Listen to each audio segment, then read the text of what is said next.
the courage to write Ican or attempt it at all, at least in whatever it is that I am doing, I think I have done well enough to be invited here, to be asked to do this, and I thank you so much for that. And I have said that as from now, henceforth, I'm going to be referred to as a chartered journalist. If anybody has a problem with that, they should show me their own Ican invitation. And they can argue with their keyboards after that. But to the matter at hand, it's a very serious one.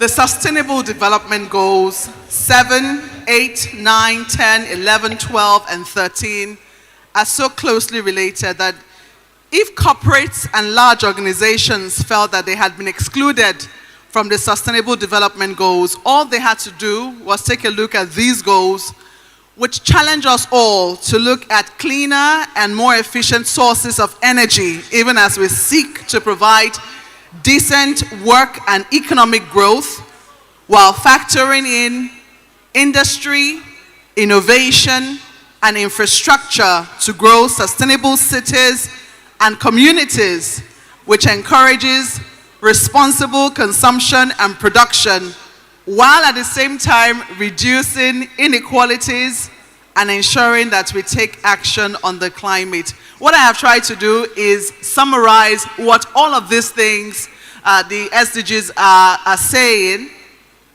and how closely related they are, and the goals that have been set before us as we work towards 2030.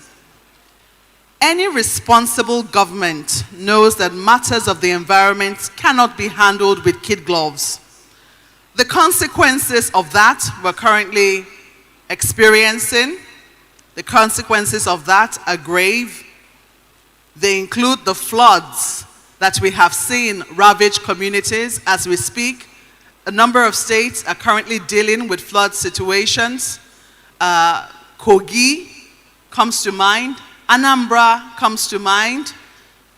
Nasarawa comes to mind. Benue comes to mind. Jigawa comes to mind. And in these states, lives and property have been affected. Investments worth millions of dollars have been wiped out. And untold hardship have been caused to those who have been left to deal with the aftermath. If you live here in the FCT, let me see your hand up. And we all know what we've been through in the FCT in the last couple of weeks with fuel scarcity occasioned by the flooding in Kogi, where haulage trucks are unable to pass as a result of what is currently happening there with the flood. So nobody is immune from what is happening. We've also seen the issue of soot take over communities in the Niger Delta and its attendant health effects. Drought causing conflict in northern Nigeria. These are some of the challenges we currently face. So it is commendable that Ican has chosen to bring these issues to the fore with the theme, Nigeria Adopting Sustainability for Economic Prosperity, and has chosen to ask those who seek our votes come 2023, how will they ensure our collective prosperity in a socially responsible manner? Is this a priority for them? ESG, that's environment, social, and governance, are the new buzzwords for companies, and investors are choosing to put their money where their ideals lie and want a better future for their children. How do any of the gentlemen who seek to lead us hope to incentivize our businesses, large or small, to incorporate it into their business conduct, even as we hope that they incorporate it into the larger Nigerian ethos? How quickly do they think we can evolve, considering that our greatest foreign exchange earner is still a fossil fuel, largely considered environmentally unfriendly? And this afternoon, ladies and gentlemen, I want to imagine that the candidates who have chosen to honor this invitation consider matters of the environment a priority. They consider you a priority and have chosen to honor this invitation. Before I introduce them, please, a round of applause to them.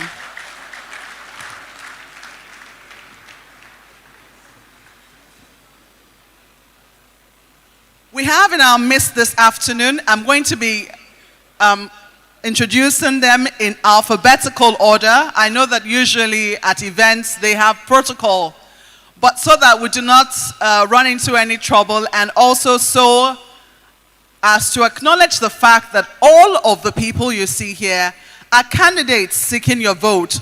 What you have provided for them is a level playing field, a level platform for them to come and talk to you about the issues which you have said are important to you. So I'm going to be introducing them in alphabetical order, and I ask that you very warmly welcome them. We have with us this afternoon the presidential candidate of the Accord Party, Professor Christopher Irene Imunolen. You're welcome.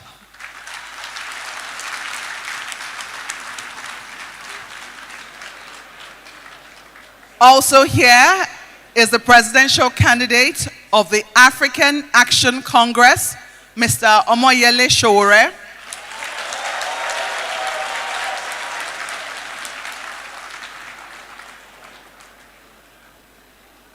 Sadly, the candidate of the All Progressives Congress was invited, Bola Ahmed Tinubu. He was unable to make it, and perhaps he's here. My apologies. So I have just received a contrary information now. I think what I said earlier was the latest I heard, but right now I've just been corrected that perhaps they might still be able to make it. We understand that they're held up at an event. That is what the organizers of your conference have told me, and I have given that information to you. Moving ahead, some quiet please. Moving ahead, we have with us the presidential candidate of the All Progressives Grand Alliance, Professor Peter Umeadi.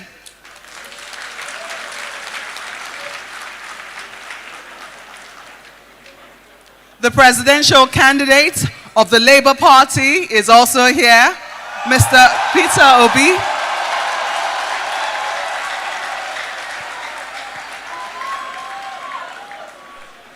We also have with us the vice presidential candidate of the New Nigeria People's Party, Bishop Isaac Idahosa.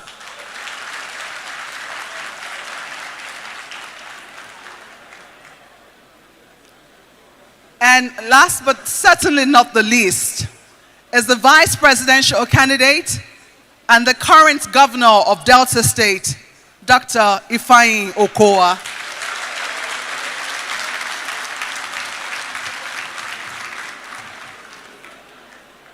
Gentlemen, I warmly welcome you once again to this gathering. Ican has set out a platform for you. They are asking that you address them for 10 minutes, perhaps on the topic that has been set before you and any other topic which is important to you, and then afterwards we have a discussion session. Thank you very much. I'm going to be inviting right away the presidential candidate of the Accord Party. Professor, you have the floor. For 10 minutes, please. No more than 10 minutes. It could be less.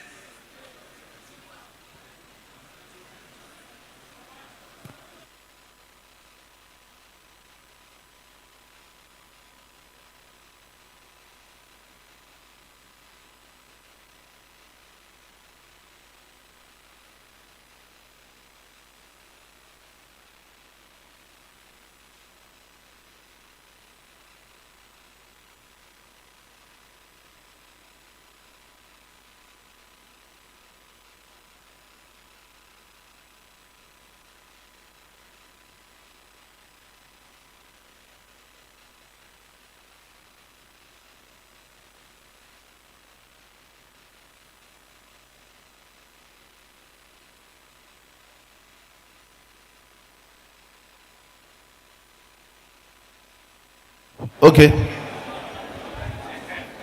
Yeah, good afternoon, House. Okay, standing on, I know existing protocol, My name quickly is Professor Christopher Emomolen, Presidential Candidate Accord. First and foremost, I want to appreciate Ican for giving us this platform to speak and be heard.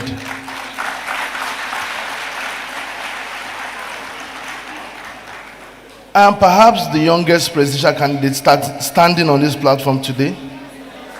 At 39, I represent the voice of the youth.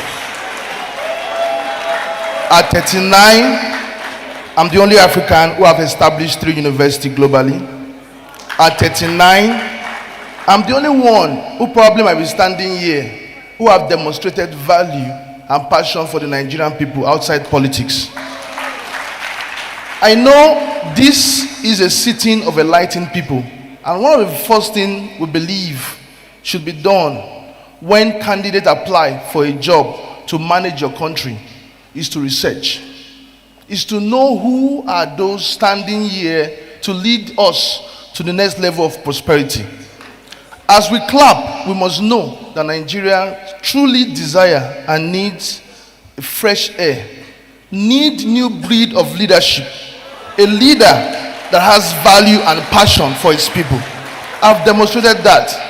In education, for example, I'm probably the only among very few of us who has provided scholarship to over 500,000 Nigerians. You can check it. My name is Professor Christopher. I'm standing here to speak to us so that we can begin to see and have revelation to knowing who will lead us to where we ought to be. We need a man who is not affiliated to the set of those that have currently put us in the problem we are today. The problem of Nigeria is that we live in a country that has no system. A country without system has weak institutions.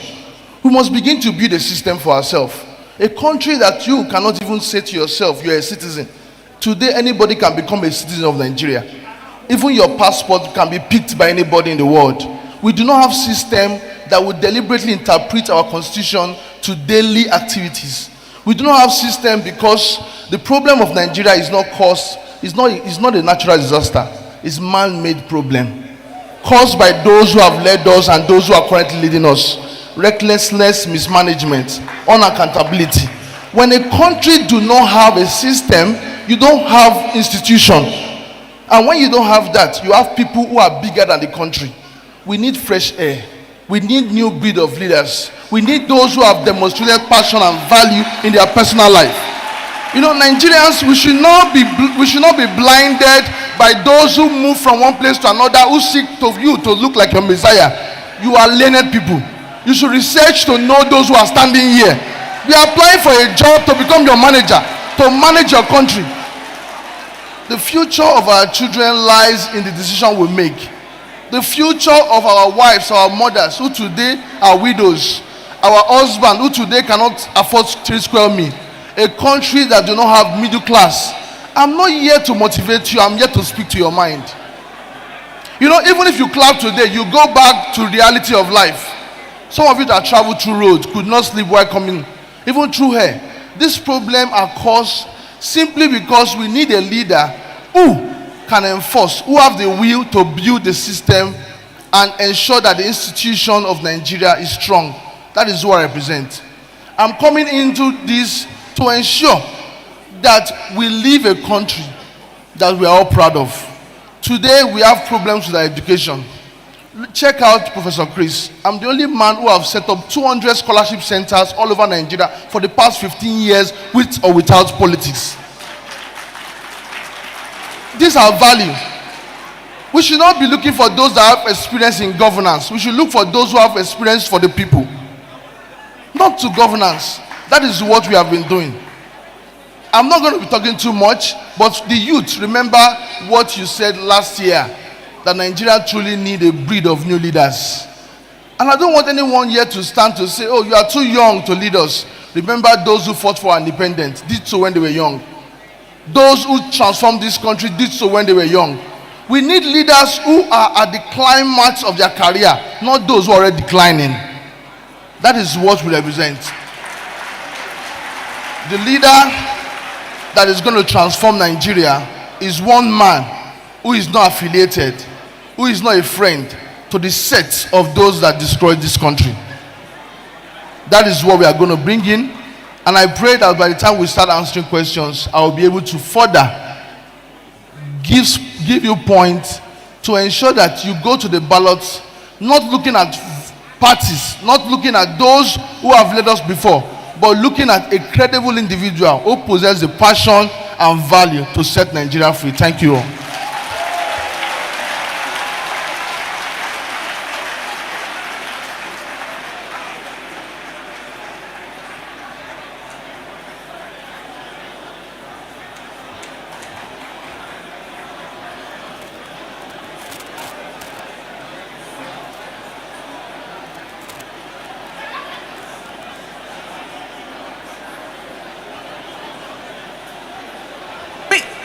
Can we give him another round of applause?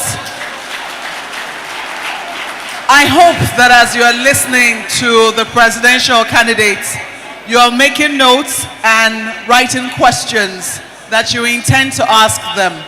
Because I imagine, well, not that I imagine, I know that this is supposed to be an interactive session.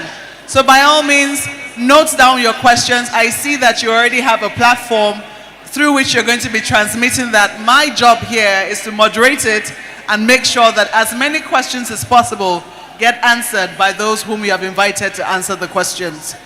So on that note, I'm going to be inviting, still following my alphabetical order, the presidential candidate of the African Action Congress, Mr. Omoyele Sowore.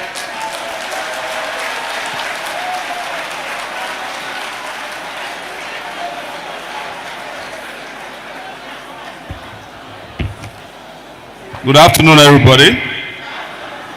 I, on my way here, made a promise not to talk about any other candidate but myself.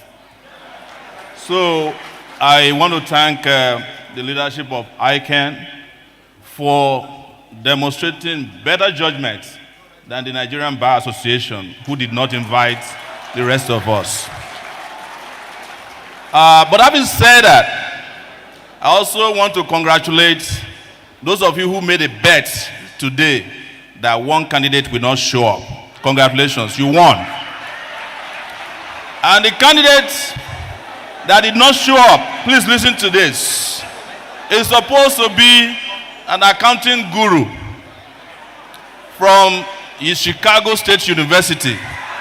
But he refused to show up at the most important accounting event in Nigeria today. Don't forget that I said I will not talk about other candidates. But the country Nigeria and the future of Nigeria cannot also continue to live or expect unsustainable candidates in 2023.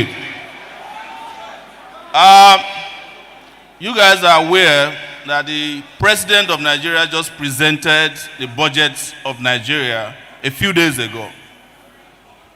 I wasn't an accountant, but I went into that budget and looked at it legally and discovered that it's an illegal budget. Reason being that the budget violated Section 12, subsection 1 of the Nigerian Constitution by way of the Fiscal Responsibility Act of 2007, which says explicitly that the deficit to GDP ratio of the national budget must not be more than 3%. We are now at 5%. That is unsustainable. Ladies and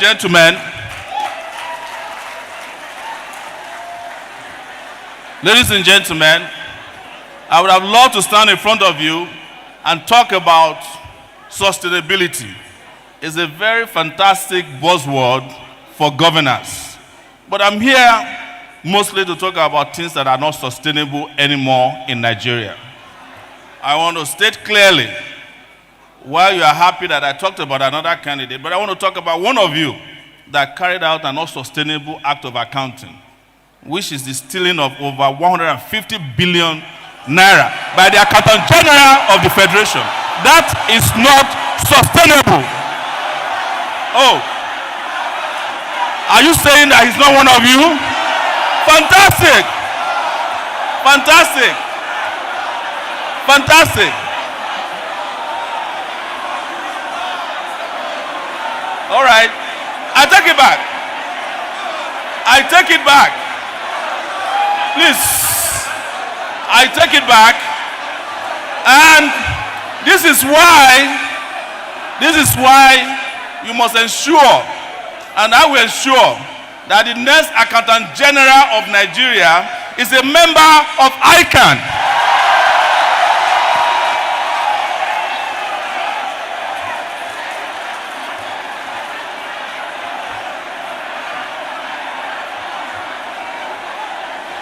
Great accountants, please, let's listen to ourselves. When Maokwe Ogun was asking how many of you live in Abuja, I saw only a few hands.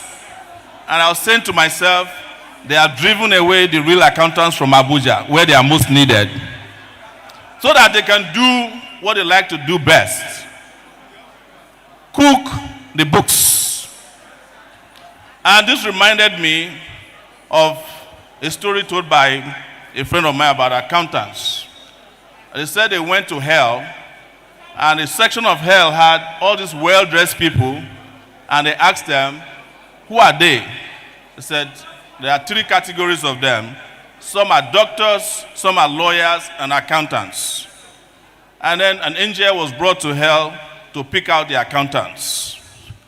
And when the accountants were removed from this hellish place and they got to heaven, they asked the manager of heaven, why did you bring us out here? He said, well, you guys are accountants. You are the one who prepared everybody that came to heaven. So you might as well be in heaven as well. I want to say clearly that the sustainability of Nigeria depends on a number of things. But number one of it is electing a sound leader in 2023. Please, before you clap for me, I have covered a lot of leaders who, instead of serving this country, were serving themselves. I covered a Sikh president about 2008 to 2010, and we know what it cost us. I covered stories about the current man who spent an unsustainable long period of time in London treating himself. Now I hope and pray that we are not going to elect a bunch of Sikh leaders because our country is sick, and the Sikh country needs healthy leaders. I have said, next, guys, is that when you're talking about sustainability of this country, we must fix our energy sector. There is no country in the world that is going to experience an industrial revolution without energy, without power. And I have said, and I will repeat here, that Nigeria have no business with any individual or political party that was responsible for darkness in Nigeria. I have said, and I'll repeat here, that there's no country that can experience sustainability at the rate of corruption in Nigeria. People play down corruption because of the way the fight against corruption is dramatized in our country. But let me say clearly to you, corruption has destroyed our capability to exist as a people, and we must not take it for granted. And I will tell you that I'm going to need a lot of accountants. It's not if, when I become the president of Nigeria, to calculate how much has been stolen from this country since 1960 and give us figures on how to recover them. And I am not going to be one of the presidents who will say to you, bygone is bygone. No, our past has eaten into our future. We must recover the past so that we can live a sustainable future. That is why we're going to need you. And I have also said that Nigeria's glory, future, progress is not dependent on numbers alone. It will depend on the credibility of people managing the country. This is where you come in, the accountants.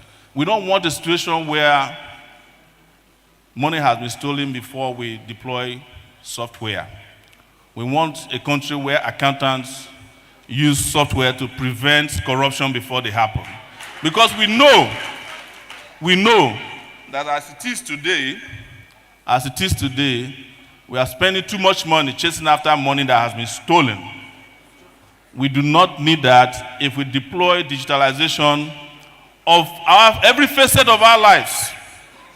It is also the reason why we must sustain a process of digitalization and retrieve Nigeria from analog leaders who think by way of typewriters, whereas we should be thinking in digitalization era.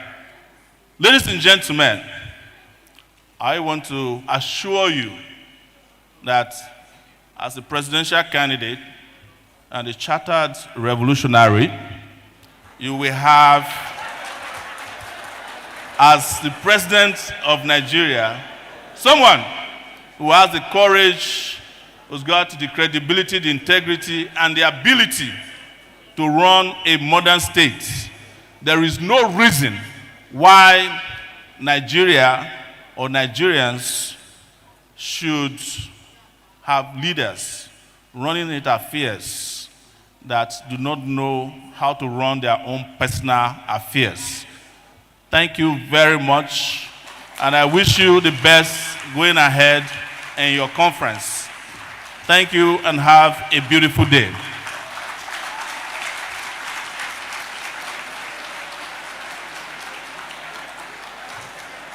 Thank you very much, Mr. Omoyele Sowore, the presidential candidate of the African Action Congress, talking about issues and matters that he says are no longer sustainable. Let's move on quickly now. I'm going to be inviting the presidential candidate of the All Progressives Grand Alliance, the presidential candidate of the All Progressives Grand Alliance, Professor Peter Umeadi.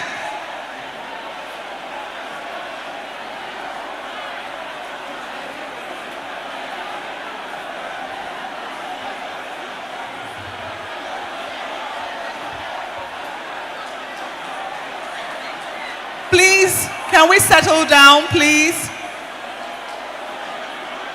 Some decorum in the house, please.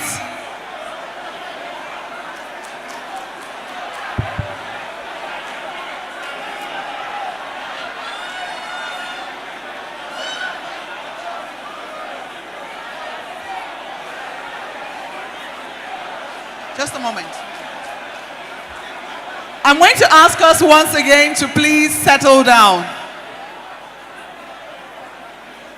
I noticed that we were a little distracted just when I introduced the presidential candidate of APGA. So I'm going to introduce him again so that you can welcome him properly to the podium. Professor Peter Umeadi is the presidential candidate of the All Progressives Grand Alliance. Thank you very much. Prof, you have the floor now. Yes. Thank you very much. I'm impressed to be here, and I know how an occasion like this feels. I will race through my presentation, and I hope you find it entertaining, and I hope that gives you a mirror into this humble man who, after serving in the judiciary, thinks he can make a difference in the executive. Thank you very much. Sustainability, used interchangeably with sustainable development, refer to the encouragement to search for that development which meets the needs of the present generation without compromising the ability of future generations to meet their needs. The pillars of sustainability are human, environmental, social, and economic. There is insecurity in Nigeria of 2022. It is a paradox that this is the same Nigeria we led peacekeeping operations worldwide. By whatever name you call it, unknown gunmen, insurgents, militants, terrorists, or kidnappers. People are afraid to move about by day or night, in long-distance travel or around their neighborhood. When we hear of solutions to use agriculture to achieve food security, it falls flat on its face. It presents a conundrum. The villagers have fled the farms for fear of their lives. We should prioritize human security. No firepower should be higher than that of the state. It is the prerogative of the state to overwhelm any other groups, take control of its sphere of influence, and enthrone and enforce the rule of law. In this regard, I support the bringing about of state police in Nigeria. Environmental sustainability is fundamental and critical to the survival and sustenance of other forms of sustainability. The aspects which come to mind here is land degradation as a result of exploitation of natural resources.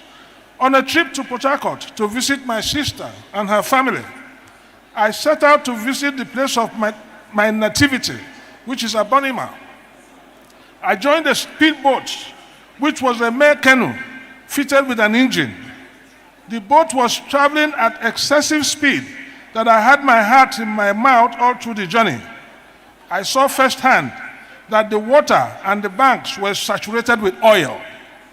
One could see the sheen. I saw the hundreds of holes on the banks, which I later learned were crab holes and such like creatures that survived there. We know that oil was first drilled in Ogoni in 1958.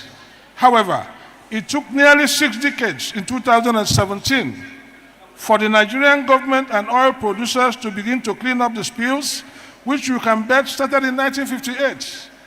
The Hydrocarbon Pollution and Remediation Project was formed for that purpose. Shell Petroleum beat its chest that he donated an initial sum of $10 million. It has been recorded that oil worth $100 billion had been taken from that place. From a combination of effects of oil spill, acid rain, resulting from gas flaring, the environment had been degraded continually with attendant destruction of the traditional local economic support system of fishing and farming and crop yields and harvests. Let us compare with what happened in other places where environmental sustainability is taken seriously. In April 2010, the British Petroleum offshore oil drilling in Louisiana, United States of America, spilled oil which coated more than 1,000 miles of coastline in 6 states and covered over 46,000 square miles of the Gulf of Mexico. Within months, the United States government of Barack Obama forced BP to pay $15 billion in cleanup costs. BP, in fact, paid a total of $60 billion, including $20 billion in economic damages to companies and individuals harmed by the spill.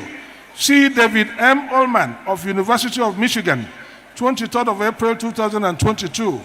BP removed most of the oil from the Gulf Coast beaches. Over the next several years, the visible sheen of the slick eventually disappeared.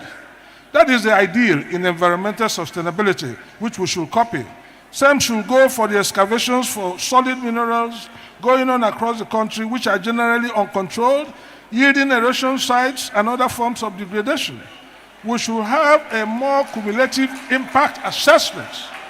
We should have community-based assessments completed with community's perspective.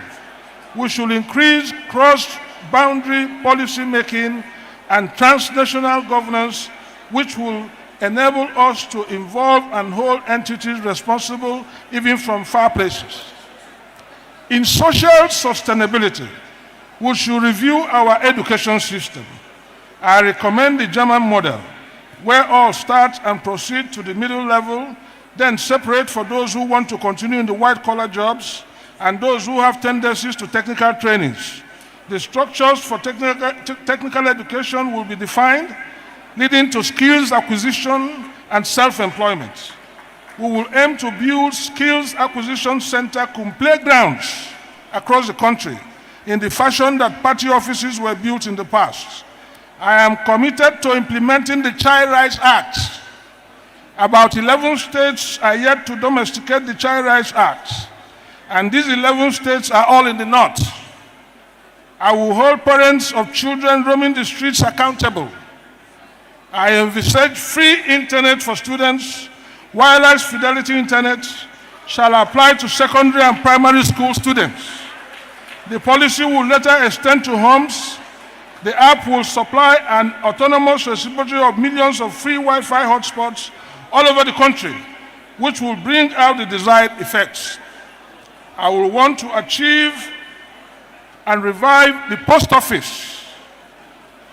On economic sustainability, we will focus on economy stimulation, job creation, manufacturing, local production, education, and health. Steps will be taken to maximize government revenue, optimize expenditure, and enshrine the regime of prudence with our emphasis on value. We will pay attention to the informal economy. Here, Nigeria has comparative advantage over other countries in Africa, with over 53% of our labor force so engaged and yielding 65% of the gross domestic product. There is a line which I found, and I want to repeat it before my time runs out. It is a line in the United States Postal Service's motto, which says, "Neither rain, nor hail, nor sleet, nor snow, nor heat of day, nor dark of night shall keep this carrier from the sweet completion of his appointed round." Such is the work and patriotic ethics which should be imbibed and which I'm thinking about for Nigeria. In all, an ABGA presidency will want to fulfill what the former Secretary General of the United Nations, Ban Ki-moon, defined as follows: sustainable development is the pathway for the future we want for all. It offers a framework to generate economic growth, achieve social justice, and exercise environmental stewardship and strengthen governance. Efforts should be made for these skills to be imparted to our youths in the informal sector so that they can move into secure and less precarious forms of employment, with the German model, which I mentioned earlier, will give up. The pivotal issue is electricity and should be taken care for the benefit of larger society and implementation of all facets of our economy. So here you go. You have a sincere man, a man who has removed himself from the picture, and a man who is ready to lead a party that is resonating around the country, which is the All Progressive Grand Alliance, to victory in 2023. Thank you very much.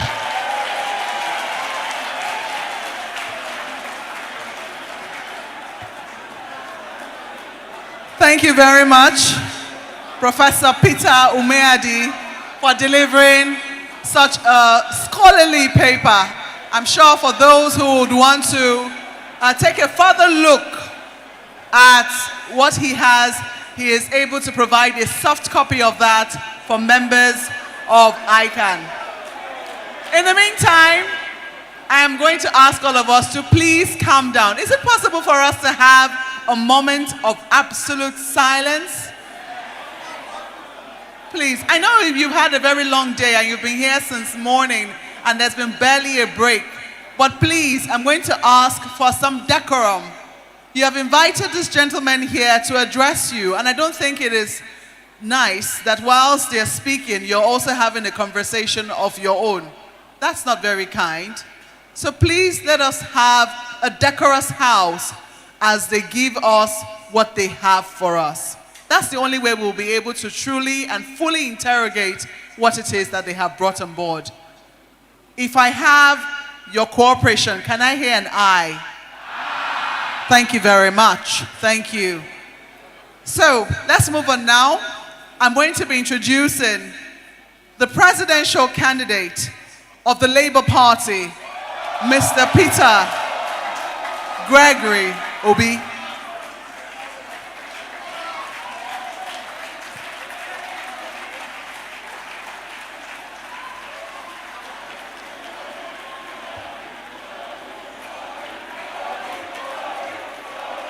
My timing.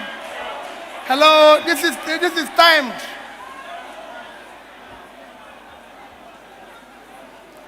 Let me Your Excellencies, let me respectfully stand on all due and existing protocols. I thank the organizers of this event for the honor of inviting us to participate and for the topic, the issue of sustainability for economic prosperity. I only knew this morning that we're going to comment on it, as I told the organizers, but I think it's a worthwhile topic for us to comment on. Economics, when you talk about SDG, which is where you drive this from when she was reading, it is aftermath of Millennium Development Goals, which lasted from year 2000 to year 2015. And this is lasting from 2015 to 2030. And I agree with what Prof said, that we are about hiring the new CEO for the company called Nigeria. So we have to look at the people's past and what they've been able to do.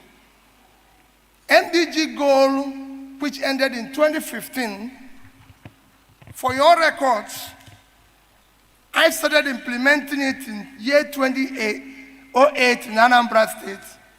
And by the time it ended in 2015, I was #1 in Nigeria.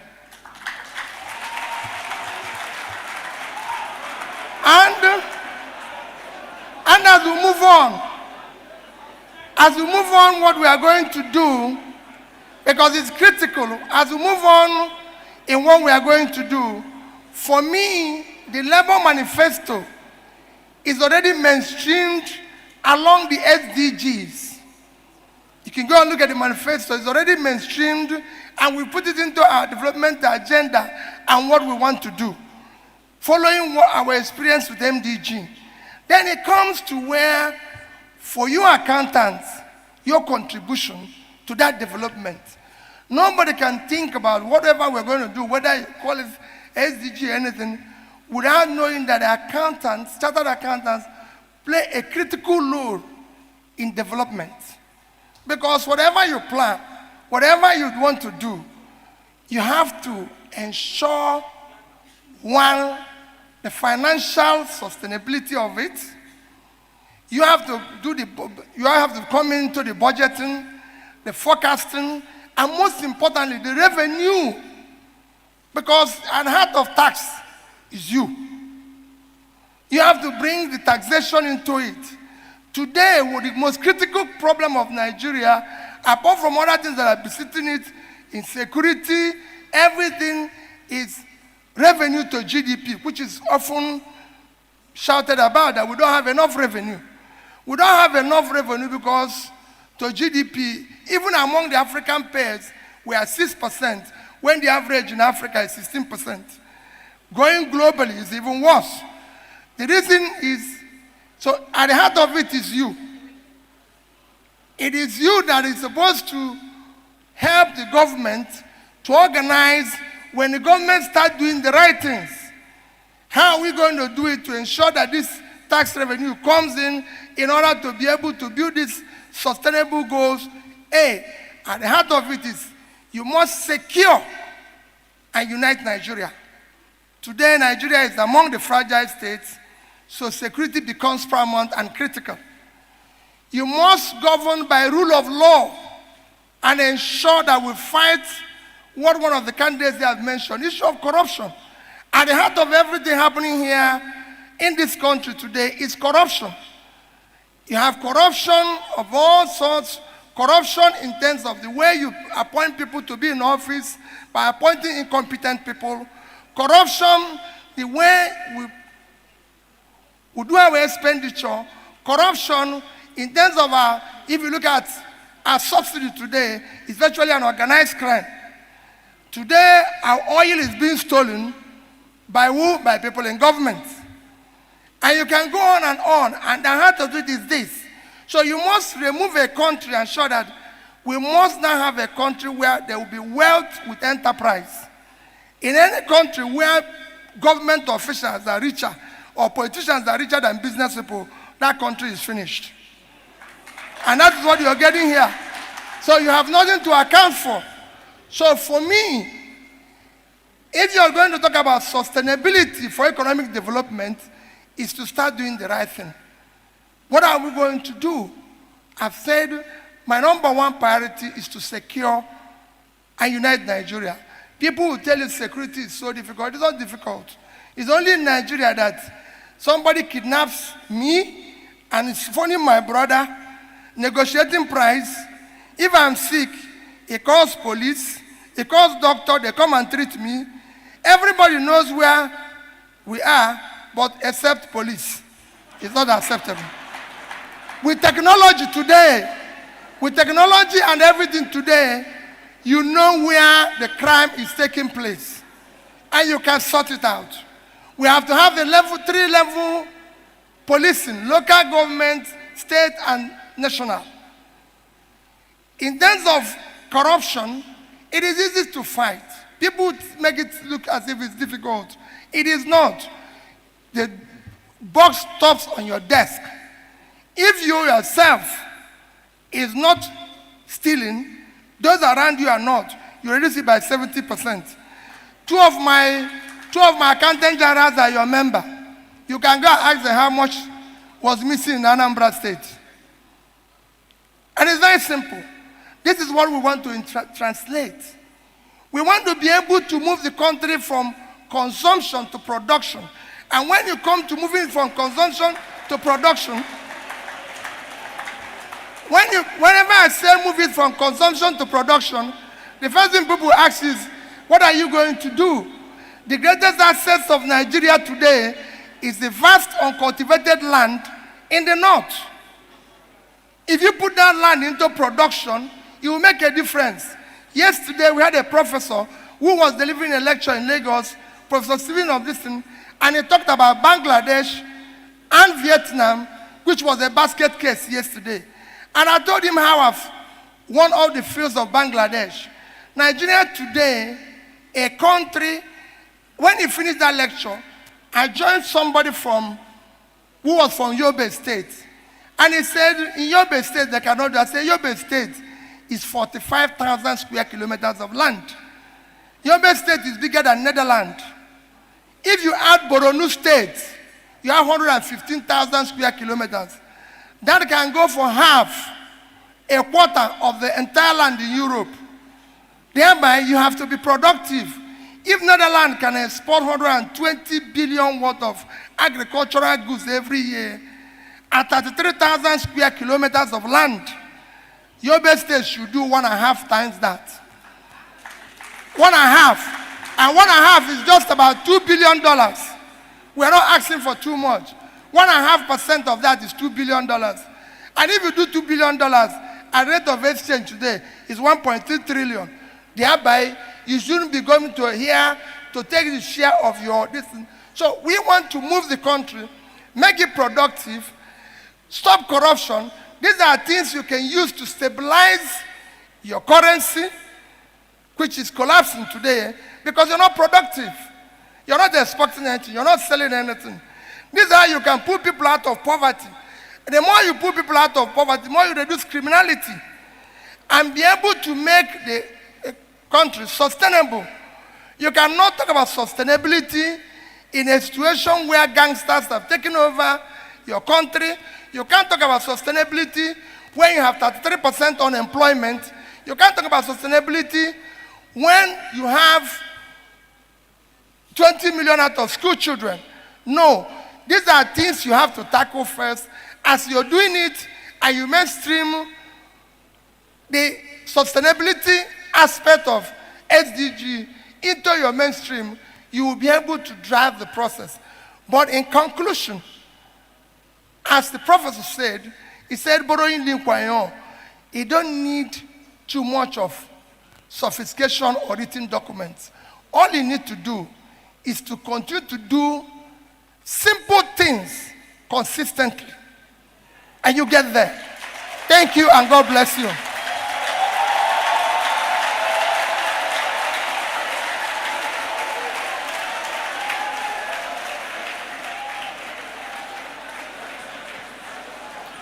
Thank you very much.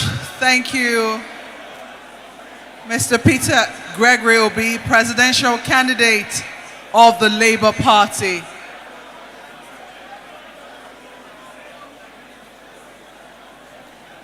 I'm going to be inviting right away, without much ado. Let's not forget, we have a pact that will be decorous and that we will not murmur. So please, let us maintain the same, shall I say, atmosphere which we just maintained a moment ago. So, ladies and gentlemen, kindly help me welcome the vice presidential candidate of the new Nigeria People's Party, Bishop Isaac Idahosa.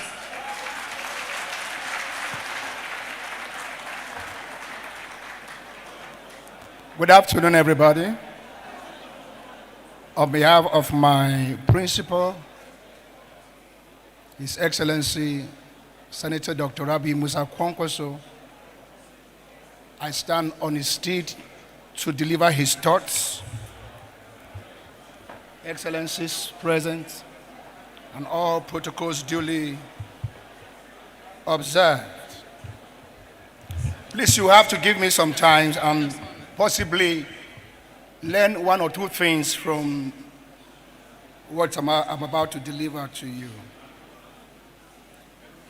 The Registrar, Institute of Chartered Accountants of Nigeria. Warm greetings from my principal, the presidential candidate of the new Nigeria People's Party, NNPP, distinguished Senator Rabiu Musa Kwankwaso. A moment, Bishop. I'm going to interrupt you. We're going to make it up again to you with the time. I just want to be sure that we still have the pact. If we do, can I hear an aye? Thank you very much. Please, let's keep to it. Bishop, please, you may proceed. Regrettably, he is unable to be here in person today due to the unavailable clash of schedule. However, he believes that the future opportunity will arise by the grace of God, where he will be in your midst to deliberate and provide solutions to the demanding issues on Nigerian economic advancement. First, I'd like to express immense gratitude for this invitation as a guest speaker at this conference. In the same manner, commend the good work of the organizers of the event, both at the state and national levels, particularly the Registrar and Governing Council of this distinguished organization with high accolades in Nigeria and worldwide alike. Coming together is impressive, but staying together is a superior cause to greatness. Hence, I congratulate each and every one of the 56,000 members of Ican on this giant achievement of celebrating 52 productive years together. You have proven that the vision of the founders has been an extraordinary cause. You have done very well for yourselves, your profession, and Nigeria. At NNPP, we believe that Nigeria is at a critical crossroad at this time of our journey together as a nation. Therefore, It is apparent that all hands must be on deck, and the time is now. Particular area of interest are Nigerians' wealth management, asset recovery and monitoring systems, debt repayment, financial commitments, forensic records solution, as well as transparent accounting system, to mention but a few.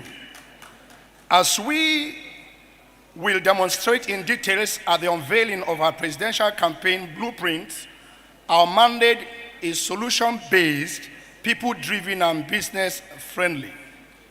My experiences across the board as a legislator, as the Chief Executive Officer of the State of Kano, in my capacity as a governor, as well as a Minister of the Federal Republic of Nigeria Defense, have prepared me to understand the magnitude of Nigerians' economic distress.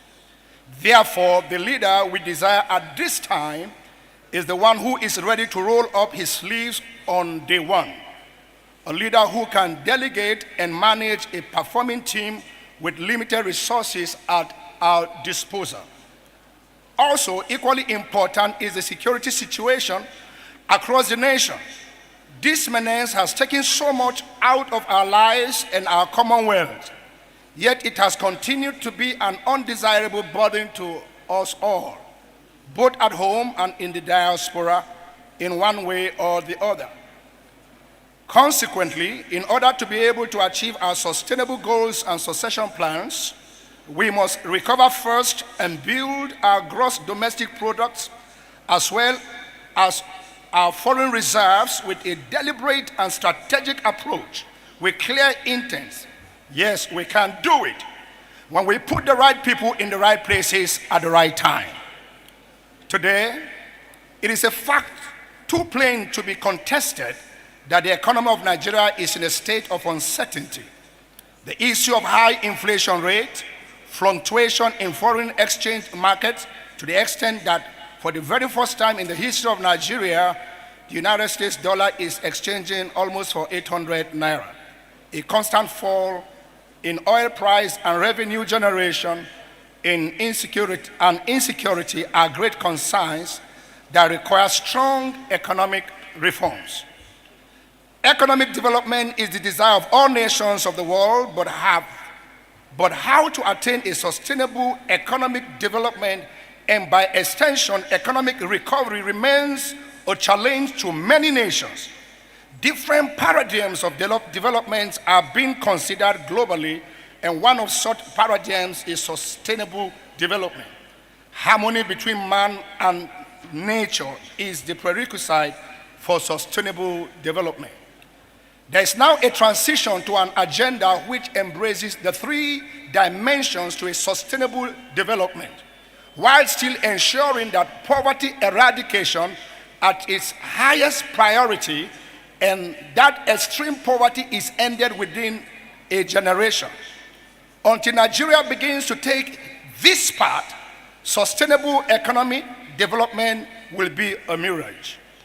The approach of this paper presentation will seek sustainable approach to economic recovery in Nigeria. This paper will also seek to focus on economic recovery and sustainability and to discover how to construct a dynamic equilibrium economy. It will discuss the best practices that can enable organizations to significantly contribute to the social and environmental sustainability and highlights the challenges and approaches for sustainable economic recovery. This paper also discusses essential to sustainable economic development, drawing on economic development best practices as well as environmental best practices to create an integration of sustainability and economic development. This paper will propose workable solutions, recommendations on how to facilitate pragmatic, environmentally and socially sustainable economic development strategies to create an adaptive sustainable economic recovery in Nigeria. Harmony between man and nature is a prerequisite for sustainable development, depicting that the development of humanity should not be on the cost of environmental health. The path of development adopted should be such that is always within such limits that nature allows, beyond which a threat to survive is inevitable. Until Nigeria begins to take this path, sustainable economic recovery leading to development will be a mirror. Now, my introduction. And I'll be rounding up at the same time. Economic development is considered by the Nigerian government as well as government all over the world to be its central task, and this has led to vested interest and unparalleled enthusiasm for growing the Nigerian economy. The pattern of development pursued so far has created a series of social and environmental problems. Severe damage is done to the Nigerian environment as well as natural resources as a result of the efforts to transform the natural environment to achieve rapid economic development. Environmental quality in Nigeria has continued to decline. Resource depletion and environmental pollution have become serious problems requiring a rethinking of governmental policies. Different paradigms of development are being given consideration globally, and one of such is the change of paradigm to sustaining development. Sustainable development is the process, the judicious use and conservation of natural resources for the overall improvement in the quality of life for the present and future generation on long-term basis. 2, the importance of the environment to man and every other living creature cannot be overemphasized. The environment is an essential part of man's existence, and human beings are at the center of concern for environmental sustainability. Nigeria is an oil and gas producing nation. This exploration and exploitation in the Nigerian oil and gas sector impact negatively on the environment. The Nigerian environment is in danger, having been degraded by human activities. Bishop, economic activities are not carried out in an Bishop, environmental... I'm so sorry that, I have to interrupt you. I know that you have a well-detailed paper. Thank you. What we'll do is that we'll be unveiling our manifestos, and we're more than happy to give an ear to it so we can have all this. We have not come here to play, we have come for serious business, and that's what we do. Thank you so very much. Thank you very much, Bishop. Thank you. Very quickly and without much ado, I'm going to be inviting our last speaker, certainly again not the least, the Vice Presidential candidate of the People's Democratic Party and Governor of Delta State, Dr. Ican Okowa. Thank you so much. The President of Ican and delegates to this conference, I'm glad I'm in your midst today. But just to put on records that we only got this invitation on Monday, which is just 2 days ago, and I've had to come and represent the presidential candidate. But there are real issues in this country. I want to stay away from politics, but talk about the real issues.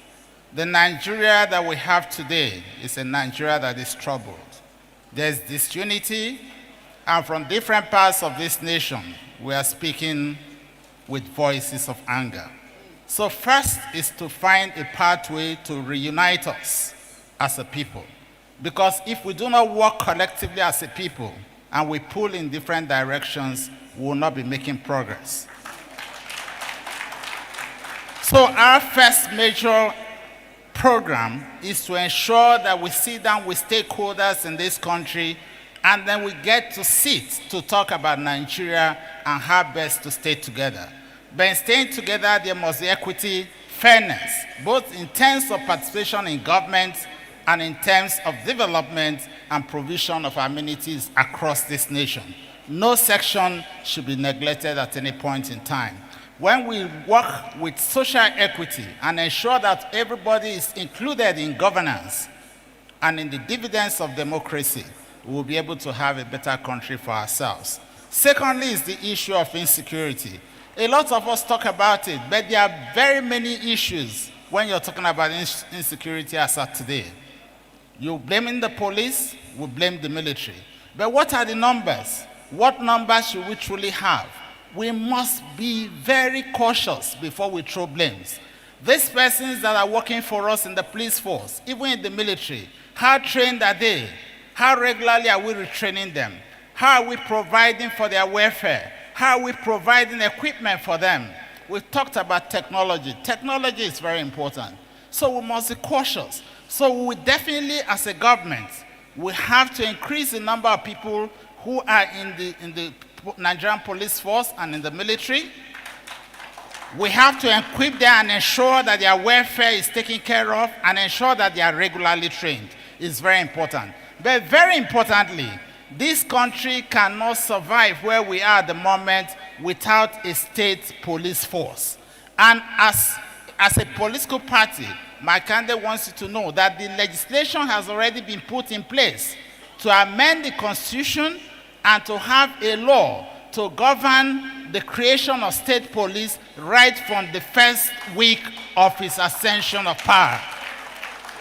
I have seen the legislation, I have read it, we have had a lot of people working on this in the past 1 year, and that legislation is ready. Because without the state police at the moment, it is difficult to secure Nigeria. Because what we're finding now is that states are beginning to have all manner of bodies created. They are Motekwa and the rest. That's not the pathway to go. States must have their police, and it's important. Talking about the economy, it's very bad. The economy of Nigeria is in a very bad state. And we must understand that as of today, as we talk, the budget of this nation in the last 4 or 5 years, every money spent on capital expenditure has been borrowed. And we have continued to borrow ourselves, and is the money being put in the right direction? There is a problem. Obviously, we do not think that it's put in the right direction, so we must begin to rework and reform the economy in such a way that it works. But the economy must be private sector led. Anybody expecting that the government itself is going to throw so much money into the economy and that is the pathway, it's not right. The economy must be private sector driven, but the government must provide the enabling environment to enable the private sector to work. And 50% of our GDP is by the MSMEs. And we must find ways for providing them finances and giving them the needed infrastructure and the pathway to work. As we talk as of today, Nigeria's oil only accounts for about 9% of GDP. And Nigeria's oil is what actually accounts for the inflow of foreign resource to this country. So we must find a mix and how to develop not just the oil sector, but we must ensure that the oil that we produce, we refine for ourselves. As long as we continue to import oil from outside and we do not quickly ensure that there is refining in this country and we continue to pay subsidy, we'll definitely not be going on the right path. So we must quickly encourage those and the private sector to ensure that oil refining is done within our country and that we begin to export. We must continue to ensure that there is gas development and that in the gas development we develop through down to the downstream sector, because there's a lot of money to get from there, and that is a pathway that the world is going in at the moment. So these are issues. So we must talk about the specifics and then provide the enabling environment. What is stopping our companies, our enterprises or industries from working? To get finances, it's not easy. At very high interest rate, we do not have power. But when we begin to ensure that the private sector has the needed environment that will enable them to work, the private sector will be able to develop our infrastructure, they'll be able to get people in, they'll be able to develop the power sector, because we must liberalize. We cannot ensure that government continues to be the Father Christmas leading everything when we do not have the resources to do so. So when we provide energy and ensure that the financial part, where you also become important, that those paths are followed, we'll be able to develop the economy, because that is very important and key for us. We have decided that Nigeria has to be restructured. With the federal government too big, it's a military creation. We need to devolve more powers and more resources to the states and to the local governments, because that is the growth pole for development for our nation. These are things that we must look into. They've been worked out, the legislation has been put in place, and we're just waiting that as soon as we get in, we're going to take this to the National Assembly, have a discourse with them, have a discourse with Nigerians, and then find a pathway. Together, we must work together to be able to move forward. Education is in very bad state.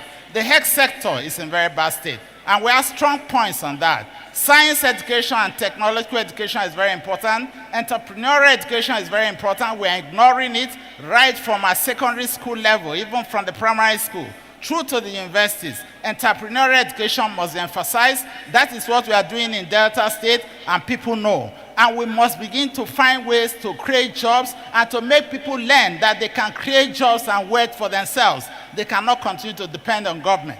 These things are very important. Go to Delta State, we have grown a lot of entrepreneurs, and I can see hope going into the future. You start small, but the MSMEs is the pathway to go. We must develop them, we must fund them, we must ensure that we encourage people to go in that path.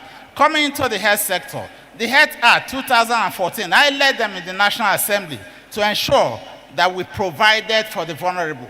As long as you don't provide for the vulnerable, it is a big problem in this nation.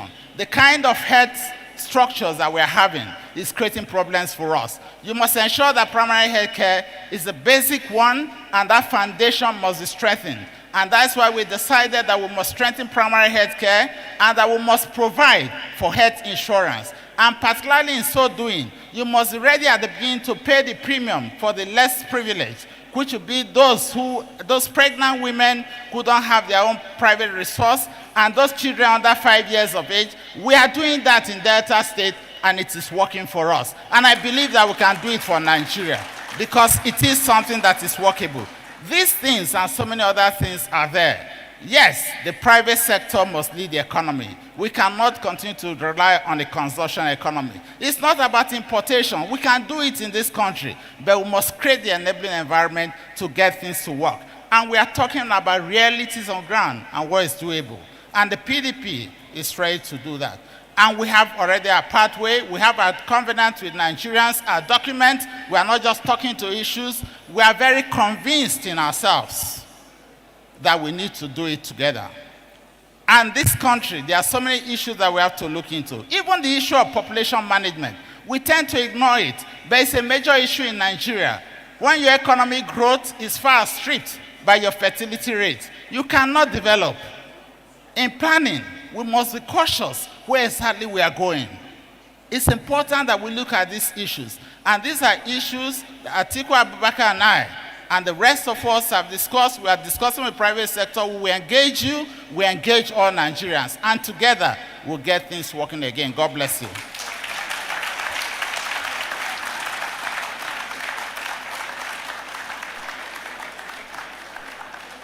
The vice presidential candidate of the People's Democratic Party, Dr. Ifeanyi Okowa, giving his own speech there. We're going to be moving very swiftly now. I see that your questions are pouring in. I mean, you guys are not joking, no. And the only criteria, the only standard it has to meet is that it is not attacking personalities. As long as your question is issue-based and we have time, I'll do my best to make sure that we pose it. May I also just request of the candidates that an answer to a question should not be longer than 2 minutes, so that we can go around. There are 6 of you here, and I imagine that if we're going to, be able to cover ground, we should not go longer than 2 minutes. So let me quickly take this question from Ajayi Samuel Olubumi, who is asking the presidential candidate of the Accord Party, who has talked about his scholarship plans, etc., and what he has. He says, what practical governance experience are you bringing on board based on the complexity and demand for the job of a president?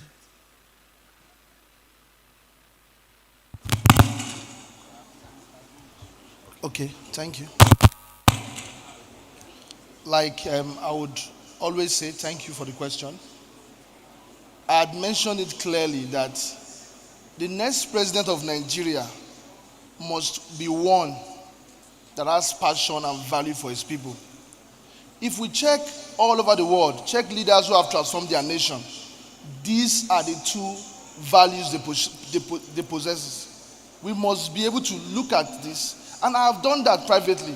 I'm the only one seated here who privately can speak to what I've done in Nigeria as to one person who has not been in government. So that is what we are bringing. Then, a matter of experience, I've been, at my age, I've been so progressive when it comes to building business all over the world. Like I said, we are enlightened people. It's important that we begin to research to know the candidate that is applying for this job, not through sentiment, but knowing what they possess and what they've done. I've not stand here to tell you what I would do. I'm telling you what I have done. And these are criteria to be used to adjudge how a leader will perform if eventually get there. I have also been a social entrepreneur. Social entrepreneur, my gain is towards the welfare of the people. I have served the people as a social entrepreneur. We are talking about the challenge of sustainable development. I have served as the West African Secretary General to West African Renewable Energy Board. I'm going to have to interrupt you just to quickly, add one additional question. It's closely related. I'm trying to see if I can find it here, but essentially, the person, is raising questions about how true it is that you have, been given scholarships for the past 15 years if you're 39 years old. The person wants to know, are you saying that you started at the age of 24? Okay. It's there. You can go check. It's all there online. I am the founder of one of the biggest NGO in Nigeria called Unique Foundation.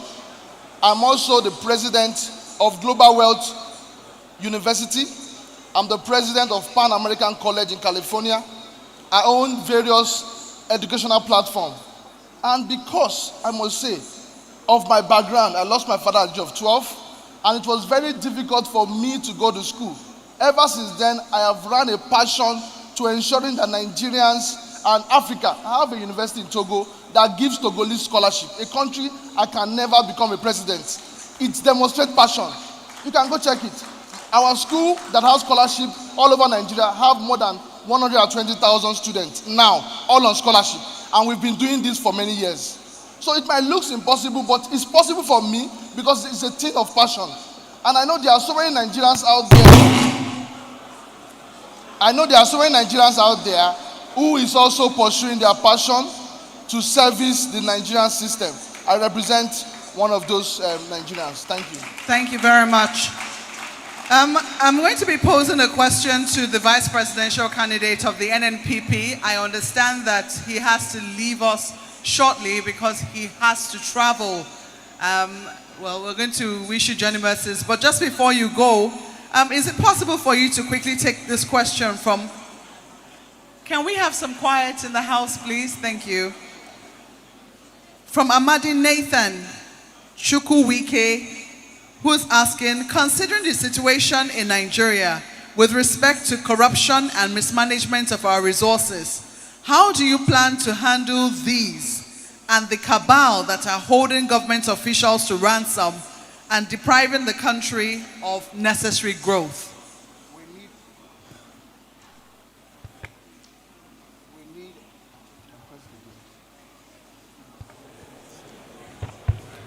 We need a leadership that is courageous, strong political will,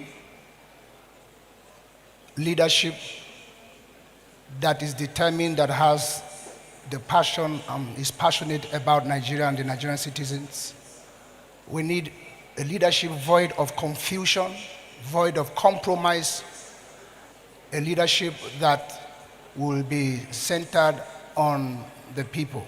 Now, corruption is a thing of the mind. When you have full education on who you are, what you must be doing for your own country, and void of greed. You are selfless. You have prioritized Nigeria for development. Curb leakages, void capital theft, where monies are siphoned abroad, increase productivity and production that have been impaired, leading to waste of time, resources, and energy. Nigeria is a beautiful place where when all of us love it as it were, and sit down and take our leadership or our leaders accountable for every bit of thing we are saying today. Sorry, Bishop, sorry to interrupt you, I'm sure that we'll have to reduce the counting.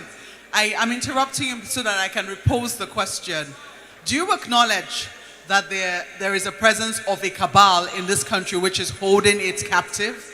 That's what I say, self-will, courage to do the right thing.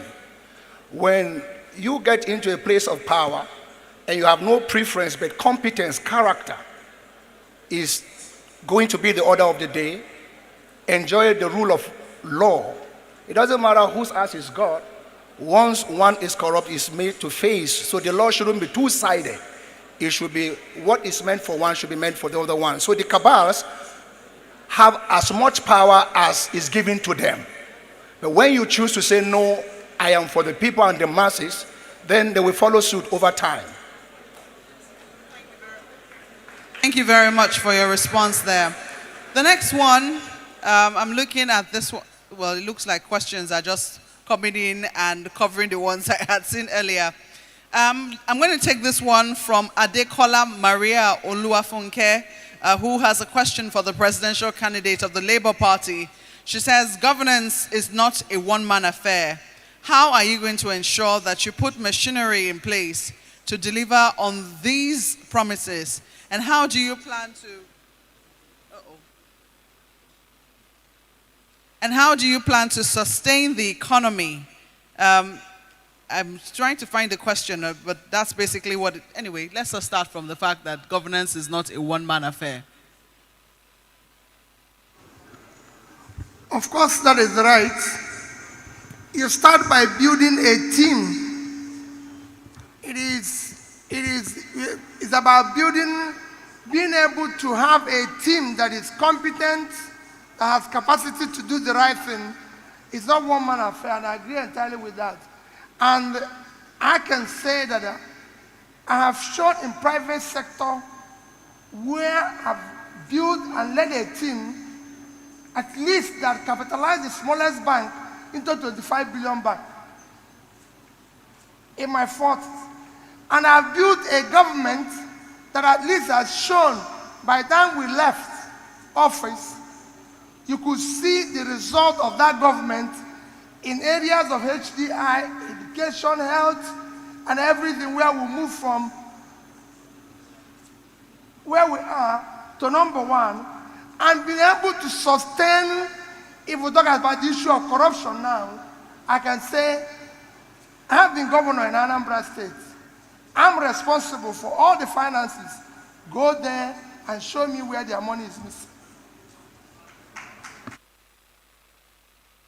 I found the second part of the question now. About when she talked about machinery, I also imagine that she might be talking about the National Assembly. That's one. And then she also asked, how do you plan to sustain our economy in view of all the debts already incurred? I governed Anambra State without having one member of House of Assembly from my party. Once you're doing the right thing, everybody knows that in his constituency there's a problem. We're talking about Nigeria. You can do it without having members from your party. If you're doing the right thing, you can put it on the table. You're talking about issue of debt. There's nothing wrong in borrowing. I've said it consistently. What is wrong is when you borrow for consumption. Every country of the world borrows money. America today, which is the biggest economy, owes almost 100% to its GDP. The same thing for the second biggest economy, China. Third biggest economy, Japan. Everybody is owing. But what you use the money you borrowed for to do is what makes the difference. If I had time, I can show you two countries that borrowed at the same time with Nigeria. Today, they've changed their economy, their per capita have increased. Nigeria went south because what we borrowed, we don't know where it is. It's not properly invested. Okay, let me ask this put this to Mr. Shore of the African Action Congress. This is from Ajayi Christopher Oluwadamilare. Even though it's not addressed in particular to you, he says, what is the sustainable plan for education in Nigeria? Education is meant to sustain Nigeria.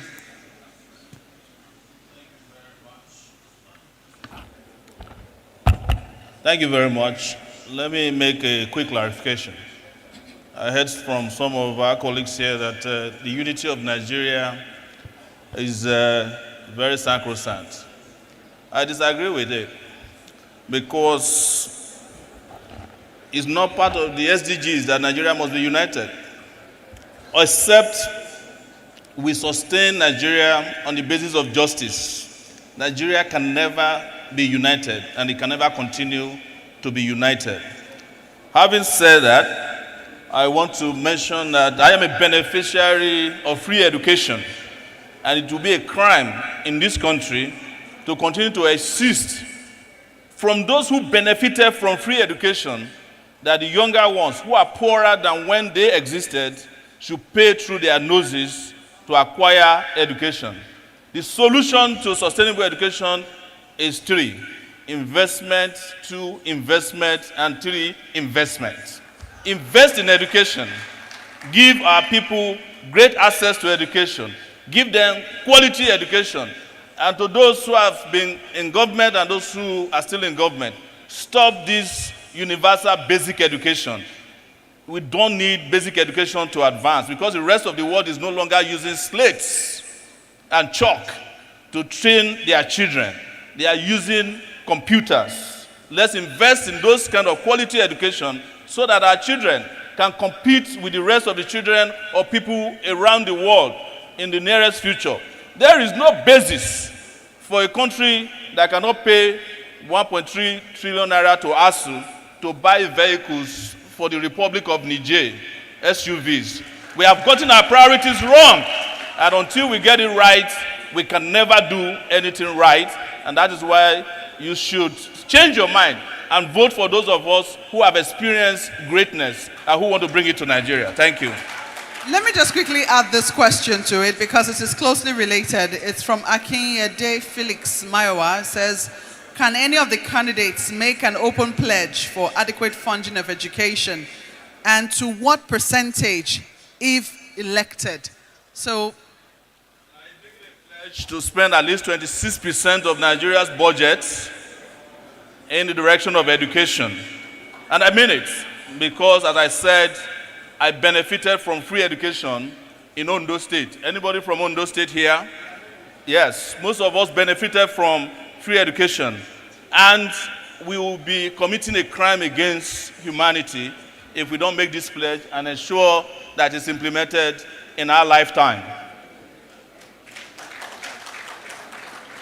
Well, any of the other presidential candidates, when it's your turn to speak, can also make a pledge on education. But this one is from, I'm trying my best not to mispronounce this name, Eboruan Odiano St. Precious, and it's for Dr. Okowa. He says, what specific initiatives or incentives will your administration bring that will create the environment for the private sector to work? What do you think are the current policies affecting private sector contribution to the economy?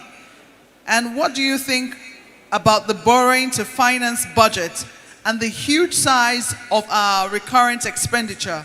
What is your plan to cut costs?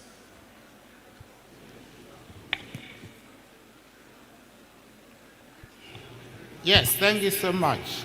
Concerning the borrowings, I want to get from that place. It's good to borrow, but you must borrow for the right reasons. But if we are borrowing as we are borrowing today, and you're borrowing to subsidize fuel, and we are spending trillions of naira on fuel subsidy, when you cannot grow the infrastructure, that will enable the private sector to develop itself, and then you're crowding out the finances of the private sector because the borrowings are both external and internal. Internally, with the huge borrowing in this country, we are truly crowding out the private sector because the banks will prefer to borrow to the government than lend to the private sector, and that is not good enough. And when we do not encourage the private sector to get into all sectors of the economy, we are closing on the power sector, and the government is not able to ensure that that whole part is such that we're able to provide enough energy. It's not good for us. But if the government liberalizes the power sector in such a place that from generation to transmission to distribution, and there are no bottlenecks, we'll truly find that the private sector will be in a position within a short while to truly provide the energy that we require for industries to be able to grow in this nation. That is not the pathway at the moment, and that is the pathway we intend to go. And it is very important. And then the other creative environments for the private sector, we need to begin to create infrastructure development from. Because without infrastructure, it's a big problem.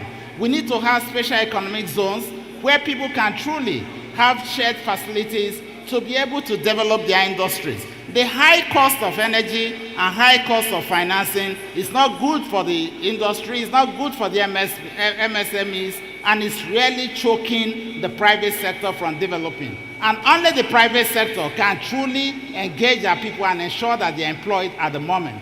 But that is not what is going on. So everybody is now looking for a government job, and the government jobs are limited because that is why it's continuing to crowd to create a very high recurrent expenditure on the part of governance, because there is no other source of generation of employment, and it is not good for our nation. Well, thank you very much, Dr. Ifeanyi Okowa. Let me quickly take this question from Ganiyu Bukola Jalil. He's asking he or she, I'm not very certain now, is asking a number of questions. I'm going to pose a number of them to you, Professor Omeadi. He or she says,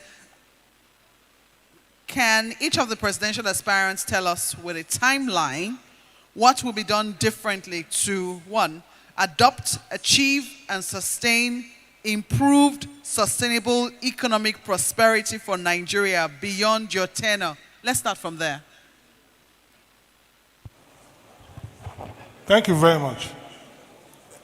One thing we must hold on to is that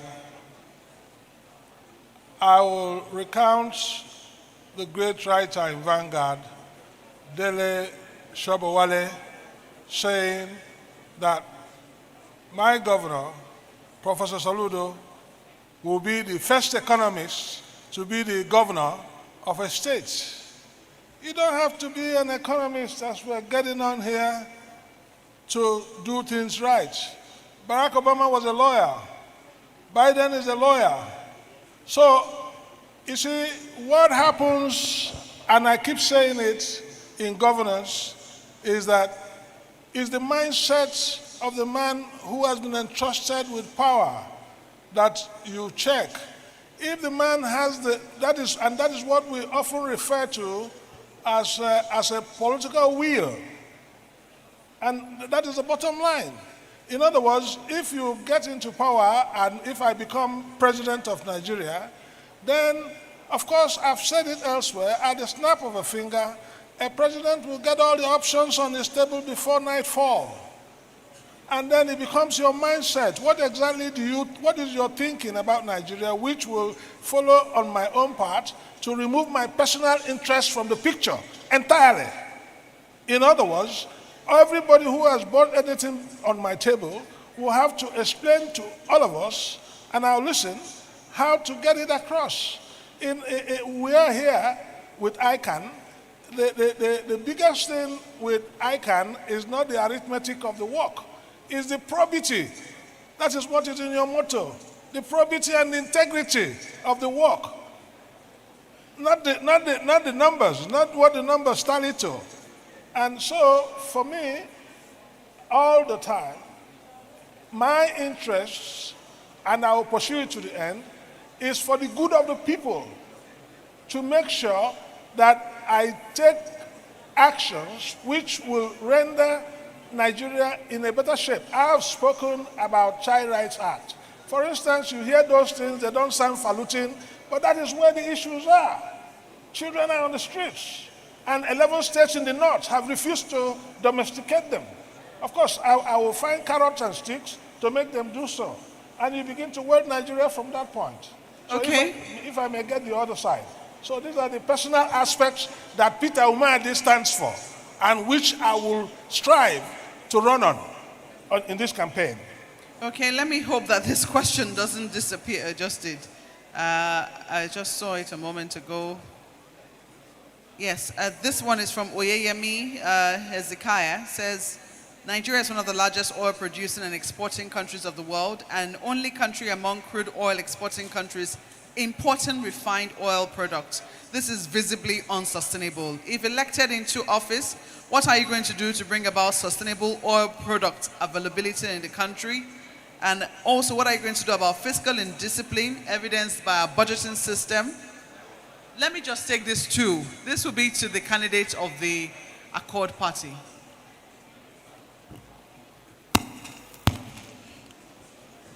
Nigeria will continue to import finished crude oil products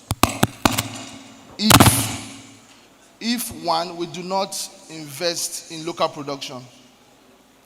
Yes, we know that the government recently, not recently, for some time, had also added the licensing of modular refinery. All our refineries in Nigeria are not working optimally.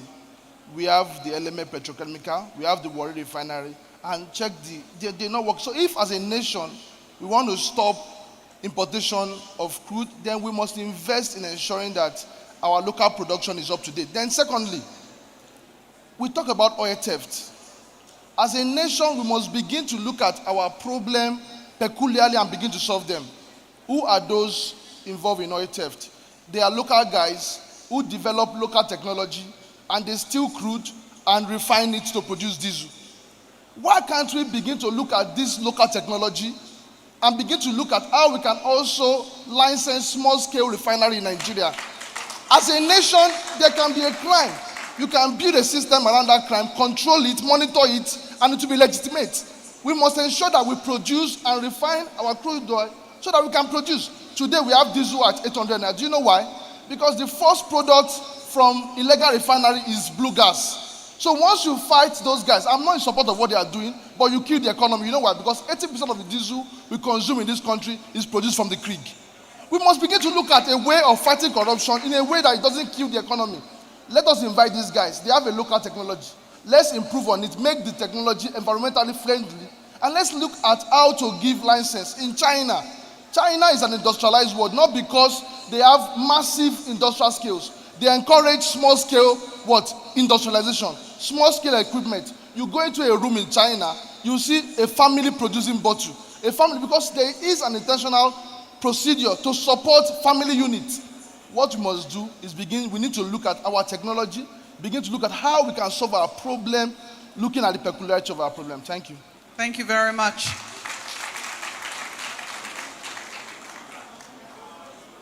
I'm just going to take, I saw one about providing credit system. This is, it was specifically to Dr. Ican Yokowa about what your party is going to do to provide a credible credit system to the private sector.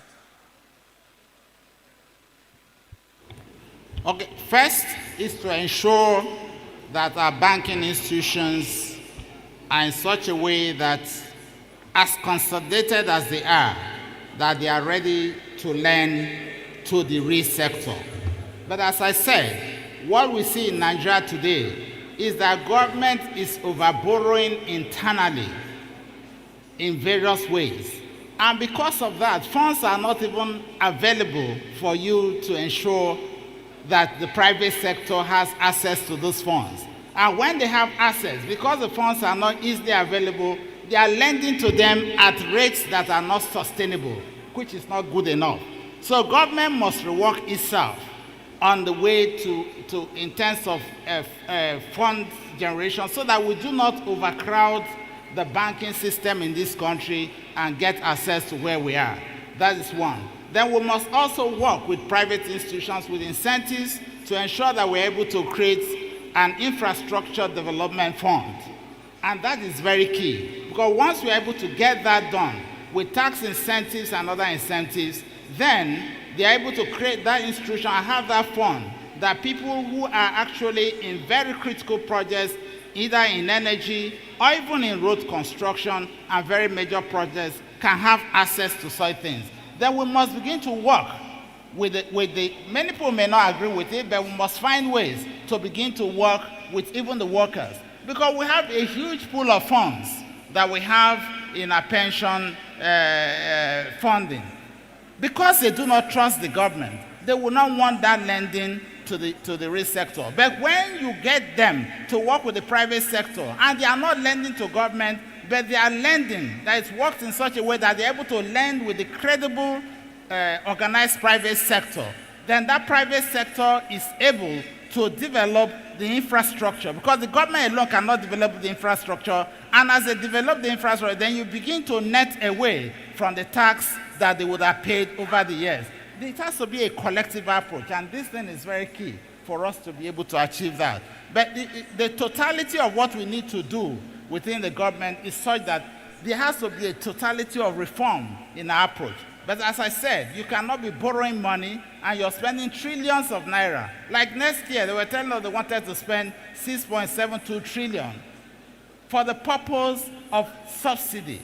And we know that it is possible for us to encourage the private sector. Even the Dangote refineries is getting close to a final finish.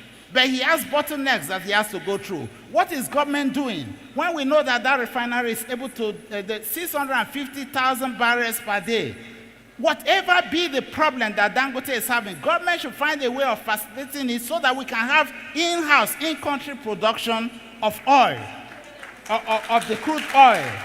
And then thereafter, we begin to have all the savings. Because as long as we continue, all the money coming from sale of crude oil, we're applying it back and borrowing more to even get oil products, that is the refined products, into Nigeria. That is not the pathway to go. We must find ways of working with the private sector, especially when they are in critical sectors that are currently draining our economy, and ensure that we assist them and give them the enablers to enable them finish up what they have. That I visited the place. I know it's about 85% complete.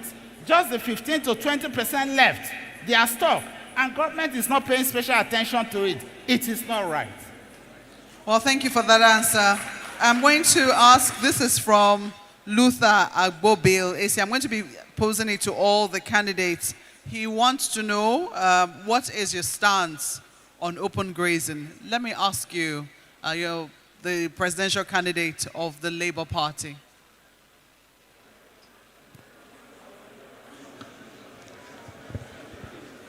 My stand on it is very simple. We have to look at what it is today. Just give me a moment, sorry. I did note that the vice presidential candidate of the New Nigeria People's Party has to take his leave. Bishop Isaac Idahosa, thank you so much for being a part of the conference today. Thank you for presenting. Yeah.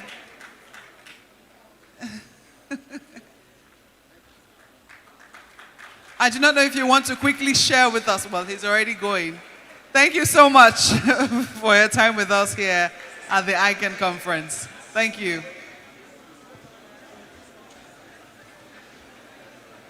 Okay, so we move on now. You were just about to share with us your thoughts on open grazing. It's a look at what it is today and be able to ask yourself, are we getting the maximum production and effect on the open grazing as it is today? If not, you go into what is modern. I've discussed, well,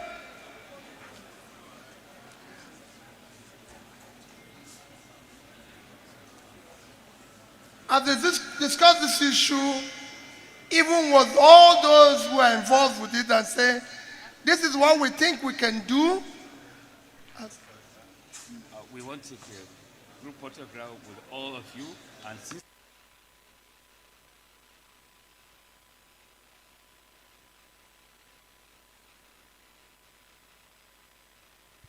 right, so we're having a group photograph so that all the candidates can be part of it, briefly. So we'll need the chairman, the IFAC president to also come up, Mr. Alan Johnson, and the chairman of our board of past presidents to also come up, sir.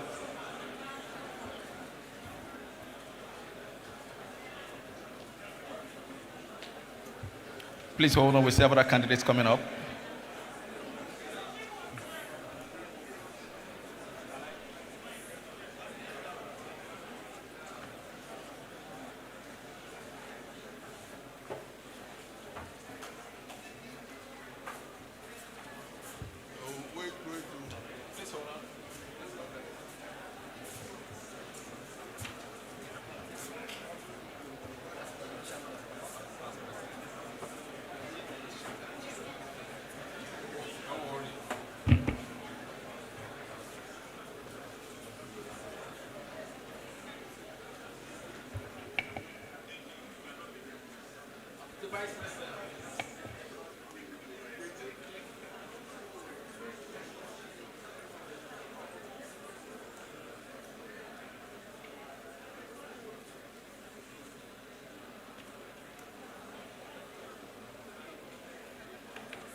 So if we'll just settle down quickly, sorry about that interruption. The presidential candidate of the Labour Party was taking on a question, a very controversial one, which has caused quite a bit of conflict in our country today. And that's a question on open grazing. Like I said before, it's an issue that needs a holistic attention, because today you have several states that have passed a law banning open grazing, and it's an issue that is very controversial. So it is something you need to sit down with all involved to be able to dialogue, discuss, and be able to come to a solution that is a win-win, especially one that can help in increased production in that sector. That is what I'm going to do. I'm not just going to attend it from sitting down in office, but it's something you need to sit down with all that is concerned, especially states, and discuss and agree on way forward. Okay, thank you very much. I'm just going to be posing one for you again quickly. This is from the past president, and the question is to you, Mr. Peter Obi. He says, could you please give an insight as to how you would rule the country with very little, if any, support from the National Assembly, where your party seems to have no representation at all? I've said it before that I did it in a state. There's nothing, anybody who tells you that when it comes to development, he has to do according to party, is not telling you the truth. Once people are sure you're doing the right things, they will key in and support you, even those who are not in your party. This is done globally everywhere. So I do not see it as a hindrance. People can tell you, oh, it's going to be a hindrance. Who doesn't want development in his constituency? If I decide today, Niger State, for example, 8 local governments is already in hands of bandits.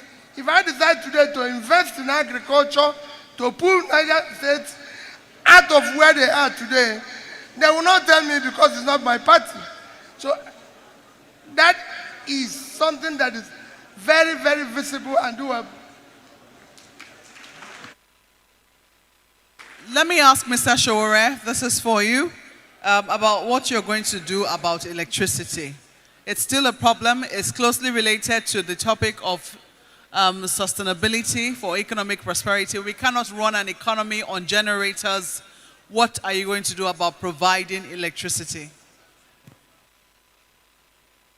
Solutions. One is to make a very important point to everyone seated here today, that Nigeria can never experience industrial revolution without electricity. Electricity, to my mind, is even more important than security at this point. Because if we get our electricity right, we will solve about 70% of our insecurity. Because with electricity gotten right 24 hours in a day, a lot of the people who are constituting bandits, criminals, and terrorists in this country will have a job to do. Having said that, I will immediately go into using energy mixes because we are on the cusp of renewable energy transition in the world. We cannot continue to rely both on dilapidated systems and dilapidated ideas in the electricity sector. That was what led the party of our candidate here to spend $16 billion generating darkness in Nigeria. We cannot continue that. We must use solar energy, wind, tidal energy to generate electricity for Nigeria. We must rebuild our transmission lines, take them away from where they used to be, and give us brand new transmission lines. But most importantly, we must break down the electrical distribution system not to be a national grid. We should have regional grids. We should have grids that serve estates, serve campuses, and ensure that we can retail electricity so that you can grow electricity on your roof and sell it or pull it together to power your own area without coming to Abuja to beg somebody at the National Assembly or the presidency to give you electricity. That is an archaic idea. Because this is very, very important. I hear it all the time. How do we resolve the electricity problem without discussing fundamental solutions to generating electricity? Countries like Morocco, Tunisia, and Egypt, where Governor Peter Obi attended his, you know what I'm talking about. They are all growing electricity to the point that they are supplying Europe electricity. I promise not to talk about other candidates.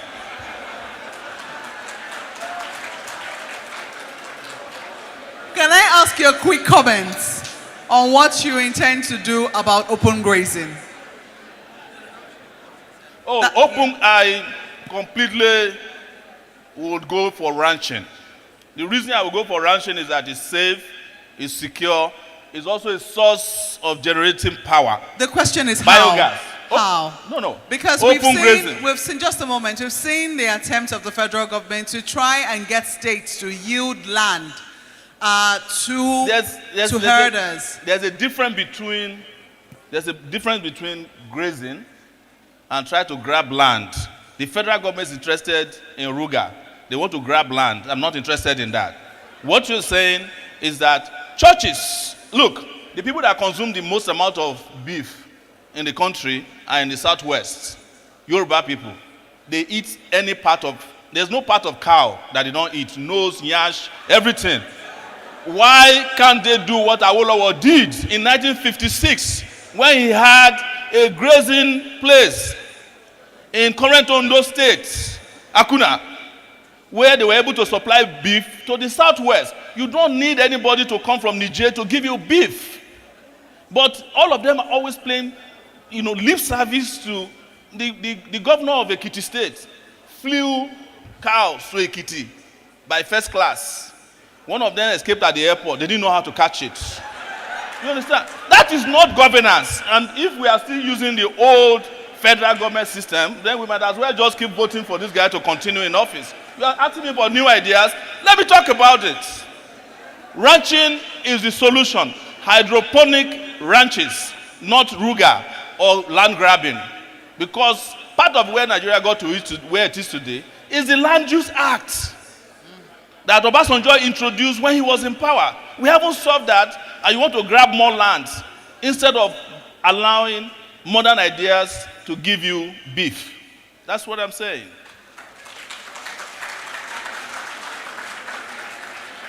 So let me quickly pose this to Dr. Ifeanyi Okowa, and I imagine that your response might be a bit different because you're currently sitting as governor of Delta State. You have experienced firsthand the clashes that have resulted from the conflict as a result of open grazing. Is your party thinking of approaching this any differently? In the first instance, the federal government of a truth has no land of its own.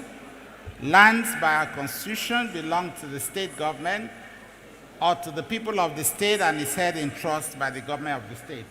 So first, for us to find a solution, there must be a collaboration and a realization that all component parts matter. Both the federal government, the state government, and the local governments will need to sit together to attend to the solution. I agree with him that ranching is the pathway, but ranching is also expensive and it's not something that you can easily get to immediately. And the fact is that for ranching, it takes a lot of capital to be able to do that. So what do we have to do? We have to work with the state governors, find a way to encourage the private sector and the state governments to have access to funding at cheap rates, agricultural rates, not rates beyond 10%, so that with such funding, they're able to actually have what he referred to as grazing places, as Awolowo did, but with an improvement.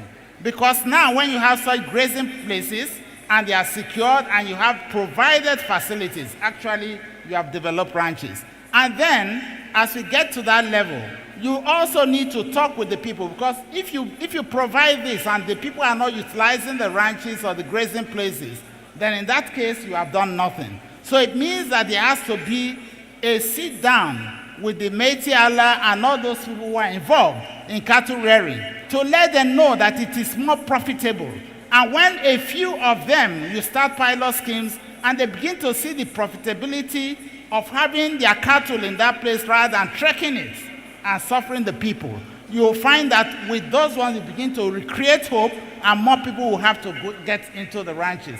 But you must work with the state governments who are the owners of the land. You must bring the private sector in, because when you allow the government to run it, most times it's difficult for government to run such facilities on their own and to be able to run it sustainably. So we must find that niche, and it is going to require bringing everybody to the table for us to talk as it provides cheap agricultural funds for the purpose of establishing those ranches.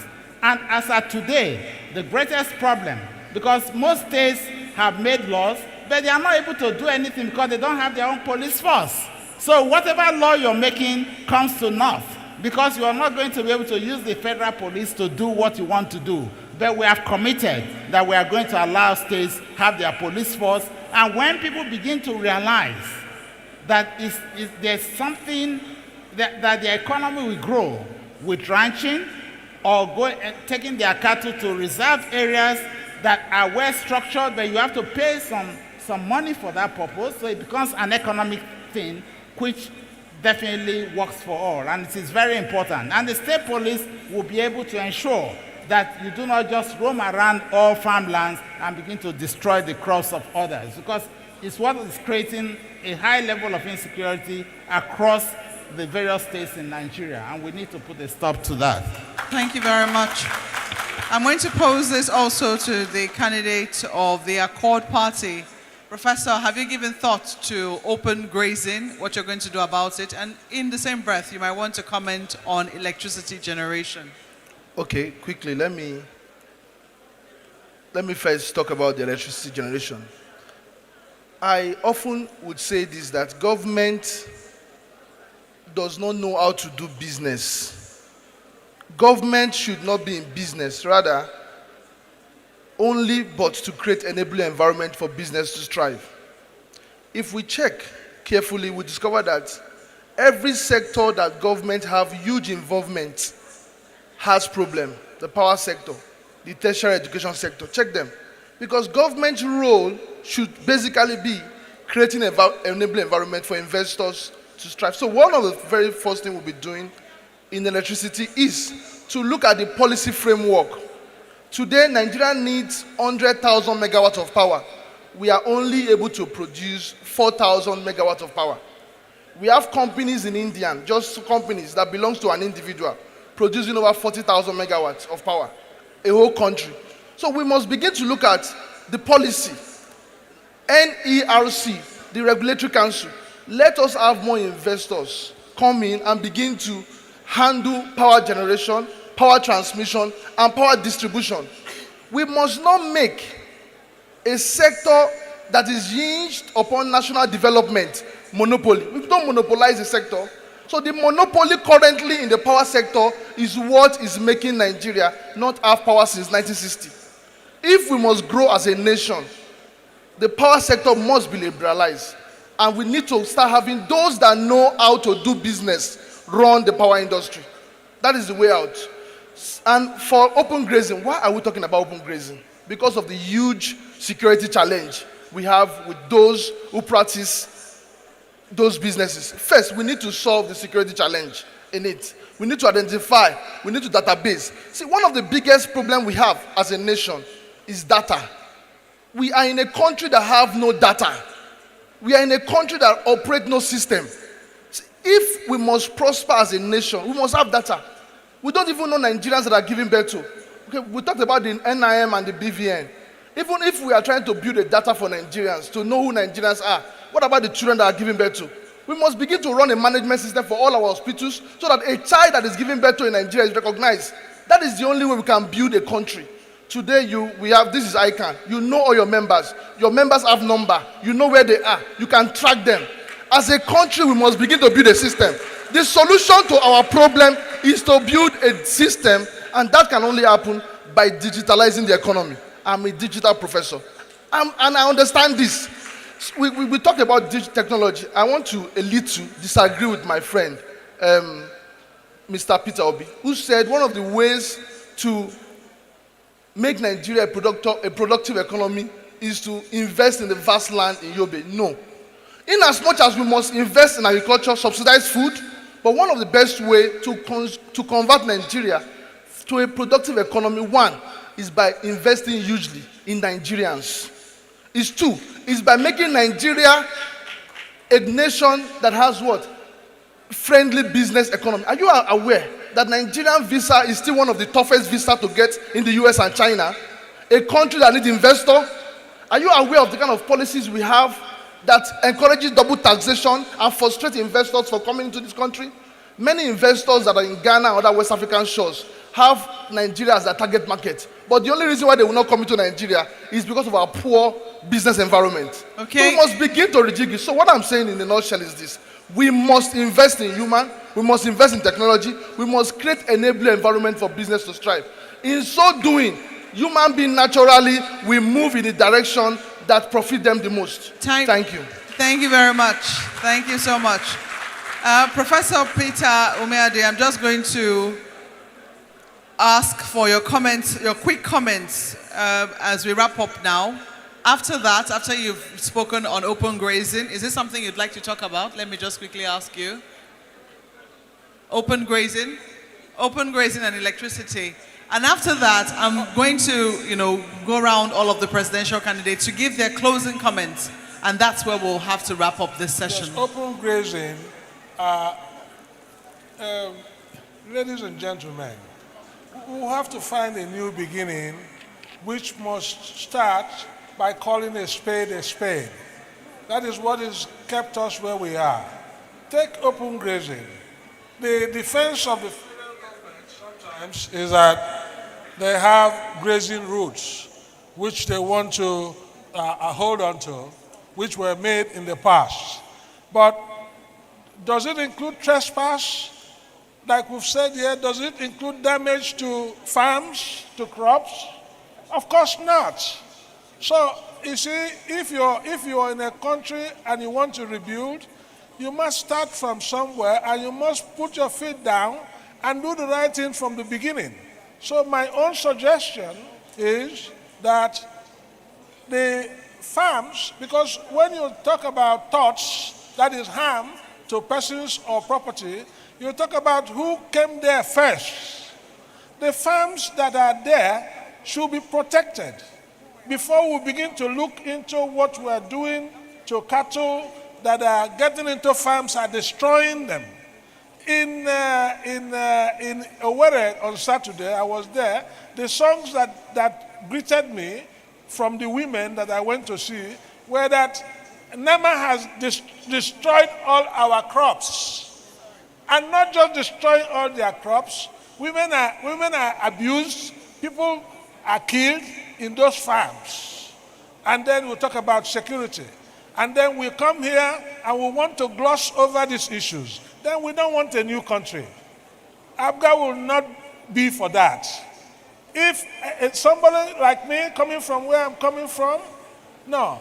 I will first of all secure, bearing in mind the issue of the grazing routes, the right of every Nigerian to traverse the country from the beginning to end, but also bearing in mind that issue of trespass, especially to food sustenance and security. So I will first of all secure the farms, then we'll begin to sort out, no matter how long it takes, who to give what right, to do what, about his own source of livelihood. Don't forget, because the cattle is someone else's source of livelihood, as against the farm, which sometimes is for the basic sustenance.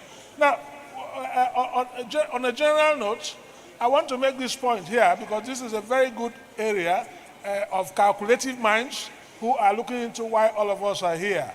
The 27th President of United States of America, his name was William Howard Taft.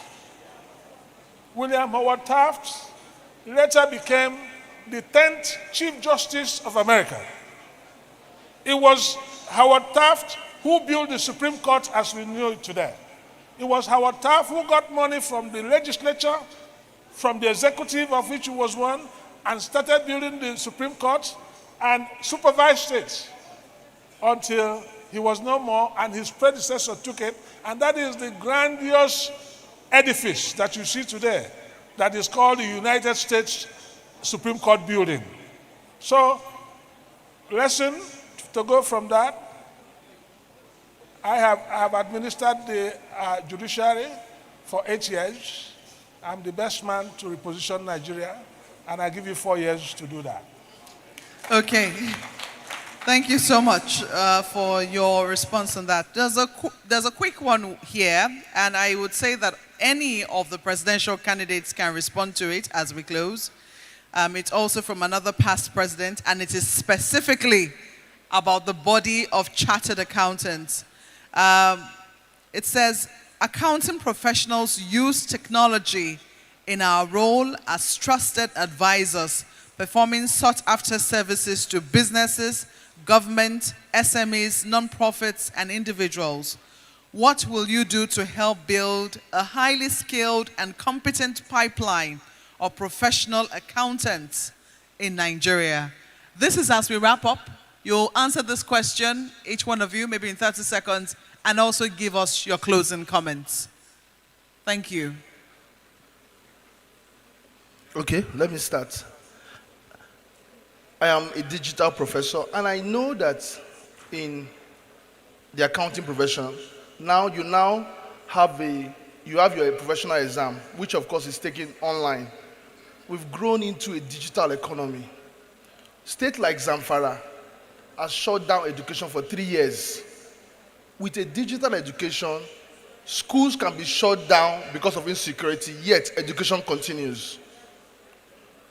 I have been in the field of human capital development, and I also understand this. We must begin to engage professionals. ASU is on strike. We have students studying accounting in the university. once ASU resume, they will be asked to wrap up their semesters or their section within 2 weeks. What we have done is to destroy the mindset of the Nigerian people. When you educate your people, you improve their mind. Education is about mind reformation. We must begin to build accountants. We must begin to build every persons in every profession to be able to develop Nigeria as a nation. Foreigners are not going to develop us. We as Nigerians, we have the duty to develop our country. So huge investment in the profession is key. Digitalization and ensuring that we get the right hand to do the right job. With a system, you don't need to know anybody to become somebody. We're going to build an economy where a man that knows nobody can become somebody without knowing anybody. That is digitalization. That is strengthening the institution of Nigeria. Currently, I have said this and I'm doing it. We have opened up our digital university for Nigerian students that are at home suffering from ASU strike to study. As we speak now, we have hundreds of thousands of students studying for free. I did that. I don't need to be in government before I can impact. We have hundreds of thousands of students studying in online in all over Nigeria. I'm committed to this cause. I'm not in this race to be famous. I'm in this race because I know I have what it takes to solve the lingering problem of Nigeria, from power to security to education and every facet. Thank you so much for inviting me. God bless you. First, as I thank Ican for inviting me, I want to truly thank you for gathering together. As you gather together to talk to yourselves, you're actually causing yourself to sit down, to examine issues, and to see the way forward. Yes, technology is very important. In my state, I believe that those who are conversant with the Delta State, we've gone very far in ensuring. And I'm not ensuring that technology plays a major role in our accounting system. And the World Bank has been very, very useful to many states in going in this direction. But beyond this, it's important that we must take advantage, as he did say, of online learning. And I think that Ican has to lead that and ensure that people don't have to come all the way to Abuja to gather, because that is a great expense to the people. So we must work using technology to ensure that we have very regular courses for our various accountants, both in the public and the private sector, and I think that is key. And that is something that government will support in the various states. We're realizing that more of the accountants are within states and the organized private sector than even at the federal space. So that is quite important. Then going forward into where we are, we need to recreate hope for Nigerians. And recreating that hope, we need to be sure that we are one people, and we commit to being one people. I want to disagree with my friend. Nigeria has to be united for us to move forward, because if a component part of the state of the nation is doing well and another zone is not doing well, we will continue to experience these issues of insecurity going forward. We need to ensure that we create jobs and wealth for our people, and that is going to be through a private sector-led economy that's enabled by the government of the federation and government of the states. And we must work together to ensure this. In our educational sector, it's very key that we must emphasize science and entrepreneurial education going forward. We cannot continue in the pathway that we are taking at the moment. And that is inclusive of ICT development in our various schools. And I think that this is very key to us. And we must ensure that we continue to manage the health of our people and manage our populations in such a manner that it is constructive and productive, not what we find at the moment. Because the more the women are producing 8, 7 children, and usually within the poor class, that situation is going to create insecurity continually, and that ought not to be. So we must find ways of managing this in going forward. But coming to the energy sector, it's important that we do not only rely on the major electricity issues. Captive power is there. In my state, we are running so many of our government facilities in captive power. That is what is going on at the moment. And the more we're able to generate captive power in various places, in such small circles, we'll find that we'll be able to reduce the energy needs in generality, and it's important. ASU is on strike. I run 4 universities in my state, but the 4 universities are currently in section. That is because we pay special attention to education. We have 4 universities run by the state, and the 4 universities are in section. It is doable. It depends on your commitment. It depends on what you are set out to do. When a people are uneducated, they are a lost people, and we must take special attention of that. And I believe that it's important that we rework this country in the best interest. Everybody has to be included in the growth of this nation. Otherwise, we'll be growing insecurity rather than growing the economy. Thank you, and God bless you.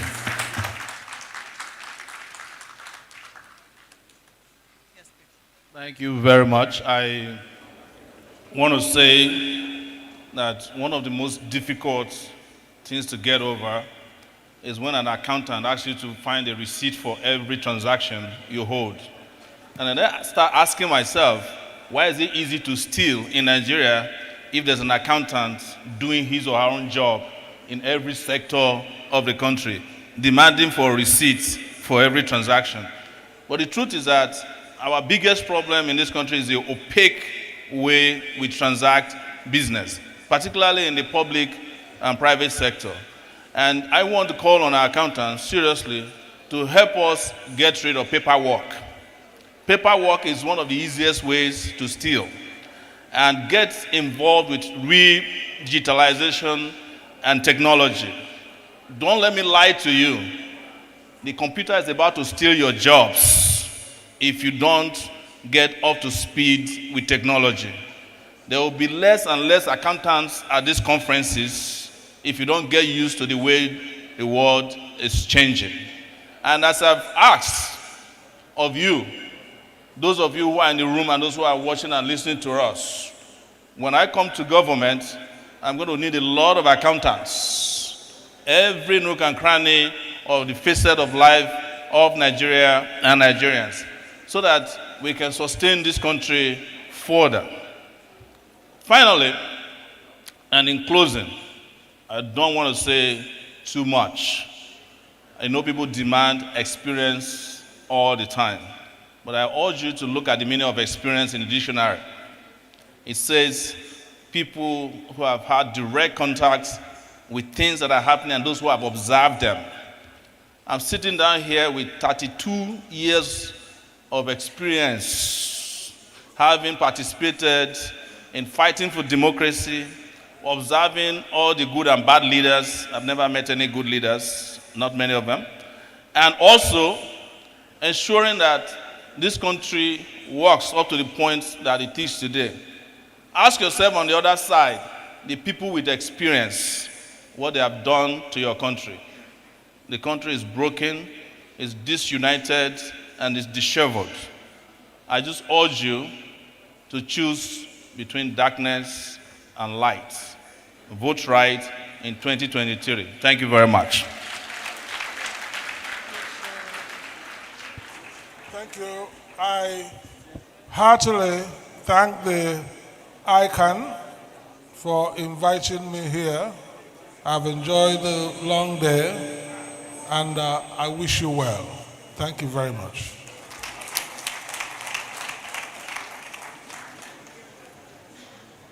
Well, let me thank Ican for the invitation and continue to urge that they continue to discuss for the interest of Nigeria. A few quick comments if I go to what the Accord candidate mentioned when he said about what they said about consumption to production. When I mean that, I talk about the entire value chain. I did say we need to create an enabling environment, a regulated environment that will allow businesses to thrive, especially micro, small businesses. Not having time to expatiate, I would have expatiated on what I did. And in terms of education, I mentioned it, I was very clear when I talked about HDI. I said, go to Anambra and see what we did in education. I don't think anybody can talk about education in this country without talking what happened in Anambra State, where even a presidential candidate has said schools were closed for 2 years and he did not allow a governor to come back. But the same state became number one, 2011, 2013 to 2013. So it's a difference.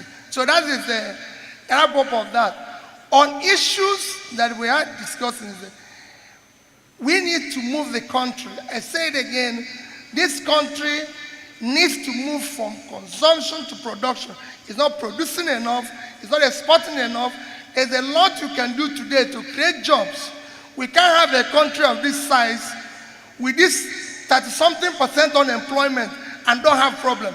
Every country of our size, from Vietnam to Indonesia, have less than 10% unemployment. That's why they have less problem. And they have issues that we have here, agitations and all banditry. But the more they pull people out of poverty, the better they are doing. And like I said, doing simple things and doing it consistently. Next year's election should not be based on ethnicity or tribe. There's no tribe in Nigeria that buys bread cheaper or have uninterrupted electricity or have better roads and everything. It should not be based on religion. The Muslims don't buy bread cheaper, neither do Christians.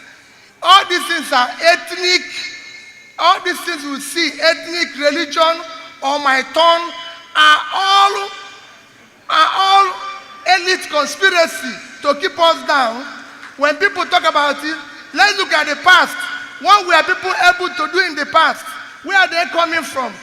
Let them show us where they manage. If you say you're not going to be corrupt, let's see how you manage the last money that was given to you and everything. Next year's election must be based on capacity, on character we can trust, competency, capability, and determination to do the right thing. Nigeria have all the potential to be a great country, and I say it, give the opportunity to somebody who is competent, he will turn around Nigeria. Thank you, and God bless you.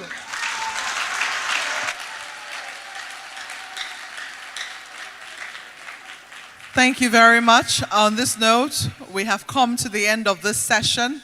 I have to thank very much the candidates that have graced this occasion. The presidential candidate of the Accord Party, Professor Christopher Irene Inumole, the presidential candidate of the African Action Congress, Mr. Omoyele Sowore, the presidential candidate of the All Progressives Grand Alliance, Professor Peter Umeadi, the presidential candidate of the Labour Party, Mr. Peter Obi, the vice presidential candidate of the New Nigeria People's Party, Bishop Isaac Idahosa, who had to leave us, and also the vice presidential candidate of the People's Democratic Party, Dr. Ifeanyi Okowa, who is currently the governor of Delta State.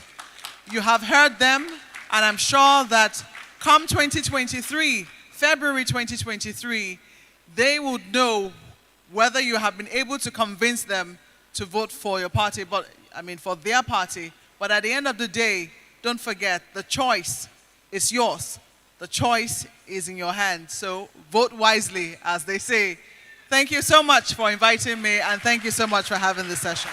Thank you, thank you, thank you. Can we rise up and give them a standing ovation?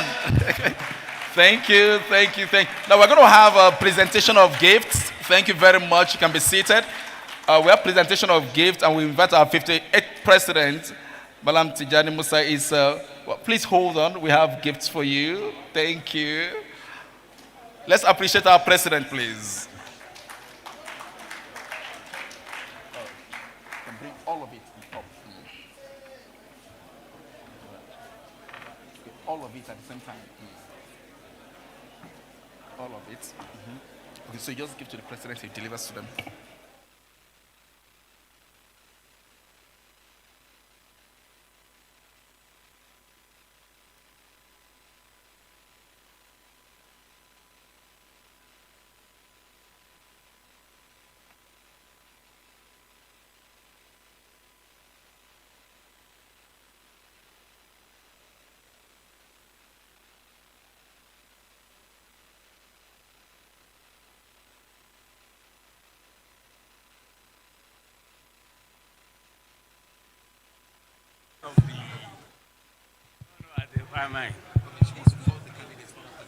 Okay, you can go there and call them. Yeah.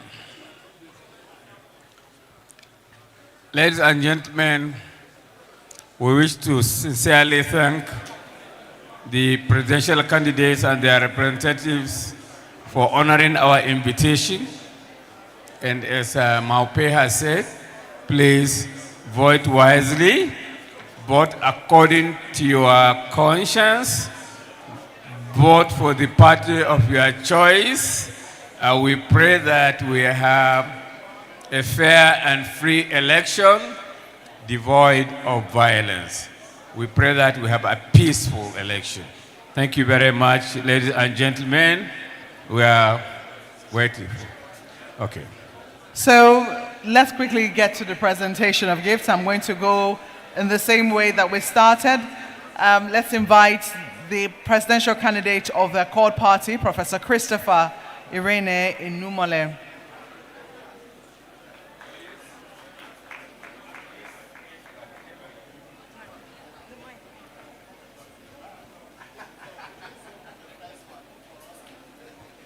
For transparency and accountability, we'll get the bags open, but be informed these are the conference bags given to every delegate who has registered or has come as a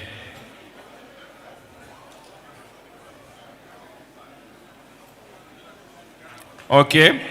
These are the conference materials we are making available to all. So, Mr. Showore, this is accountability.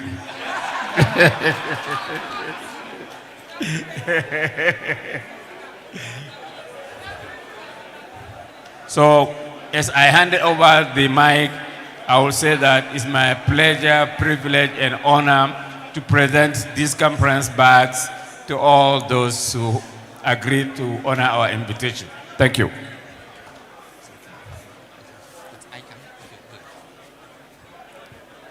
Thank you very much. Following very closely is the presidential candidate of the African Action Congress, Mr. Omoyele Sowore.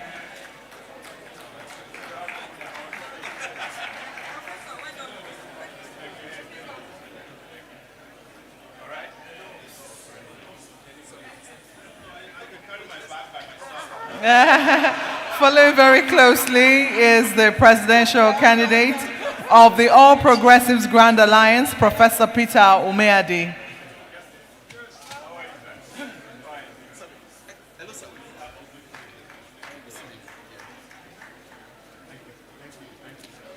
And right up next is the presidential candidate of the Labour Party, Mr. Peter Gregory Obi.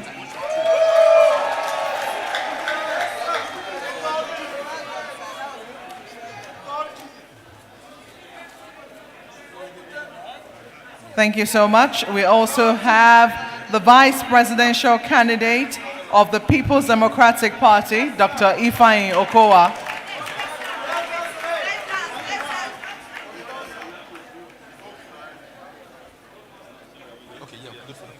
So we're going to be having group photograph with all the candidates. With your bags. No, you need to be there. We have a bag for you too. It doesn't matter, you're the moderator, so we need you there. So I think you can stay there. Thank you. Sir? Yes. Okay, so you can stay there. The president needs to be in the center. Okay. So we'll okay. So the IFAC president, Mr. Alan Johnson, we also need you up here. Mr. Alan Johnson.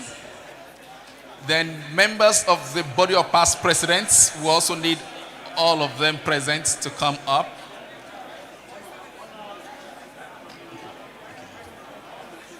Members of the body of past presidents, we'll need you up. Okay. That is for her. Yes. Okay. Member of body of past presidents, we'll need you up, sir. Okay. All right.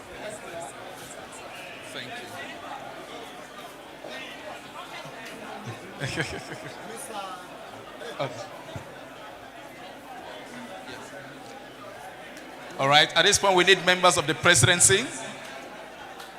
the first deputy vice president, the second deputy vice president, the immediate past presidents to come up. Bumi. Council members should be on standby, please.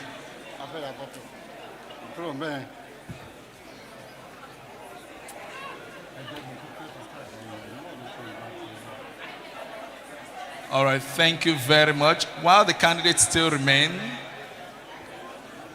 council members should come up after the members of the Board of Past Presidents are done.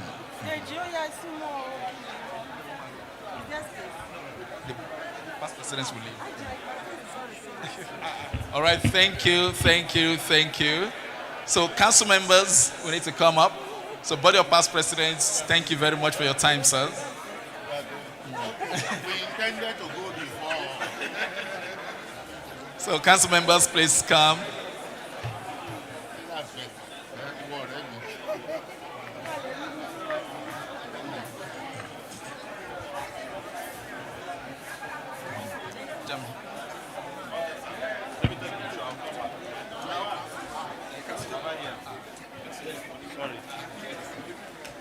All right. Council members.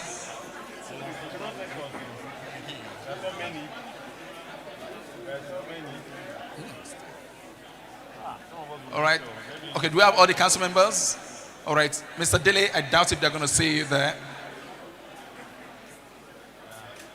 All right. Kunle.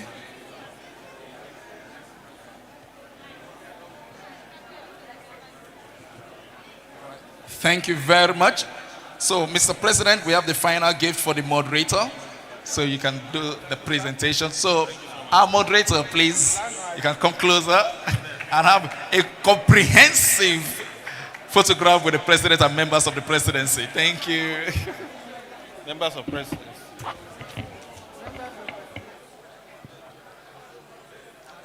Thank you, thank you, thank you. Yes, we are good. Sir. Thank you very much, sir. Sorry? No, this one. All right, as the presidential candidate leaves, please let's remain in the hall so that we can give them the time to work and the freedom to walk out. And I think I received this information from the Ashwaju team that they are presently in Transcorp and they are unable to join this event, but they promise that they are going to be with us before the end of the conference. They promise they will be with us before the end of the conference. So they will get back to us and we will let you know. All right? Thank you very much. We need to be fair to every candidate. Fairness is extremely key. Okay? Thank you. Thank you. So the Ashwaju team promised to be with us before the end of the conference. So they will get in touch with us and the committee will get back to you. Thank you. Ashwaju Bola Ahmed Tinubu's team will get in touch with us before the end of the conference. All right, thank you.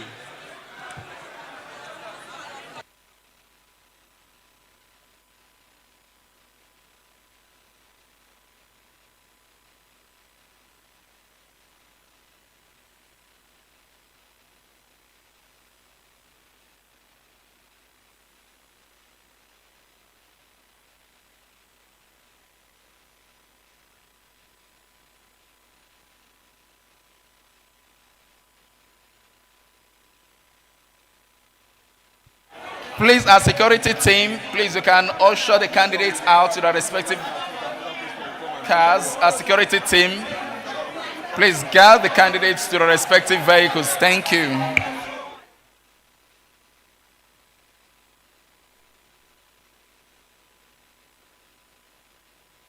The next thing on the program is lunch. So you have your lunch in your respective hotels.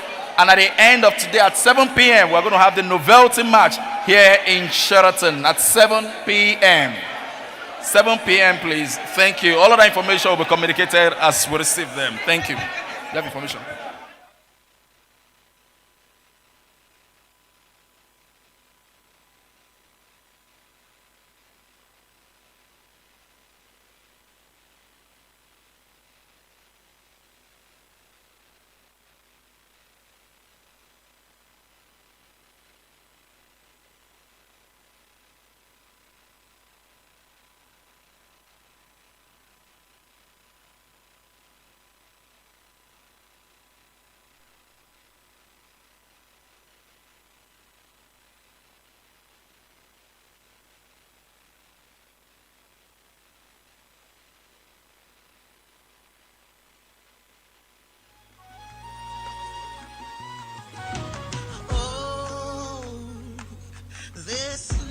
mind.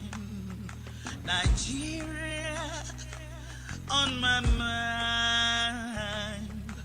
Born in time. So I was just being informed that the novelty march is starting now. So if you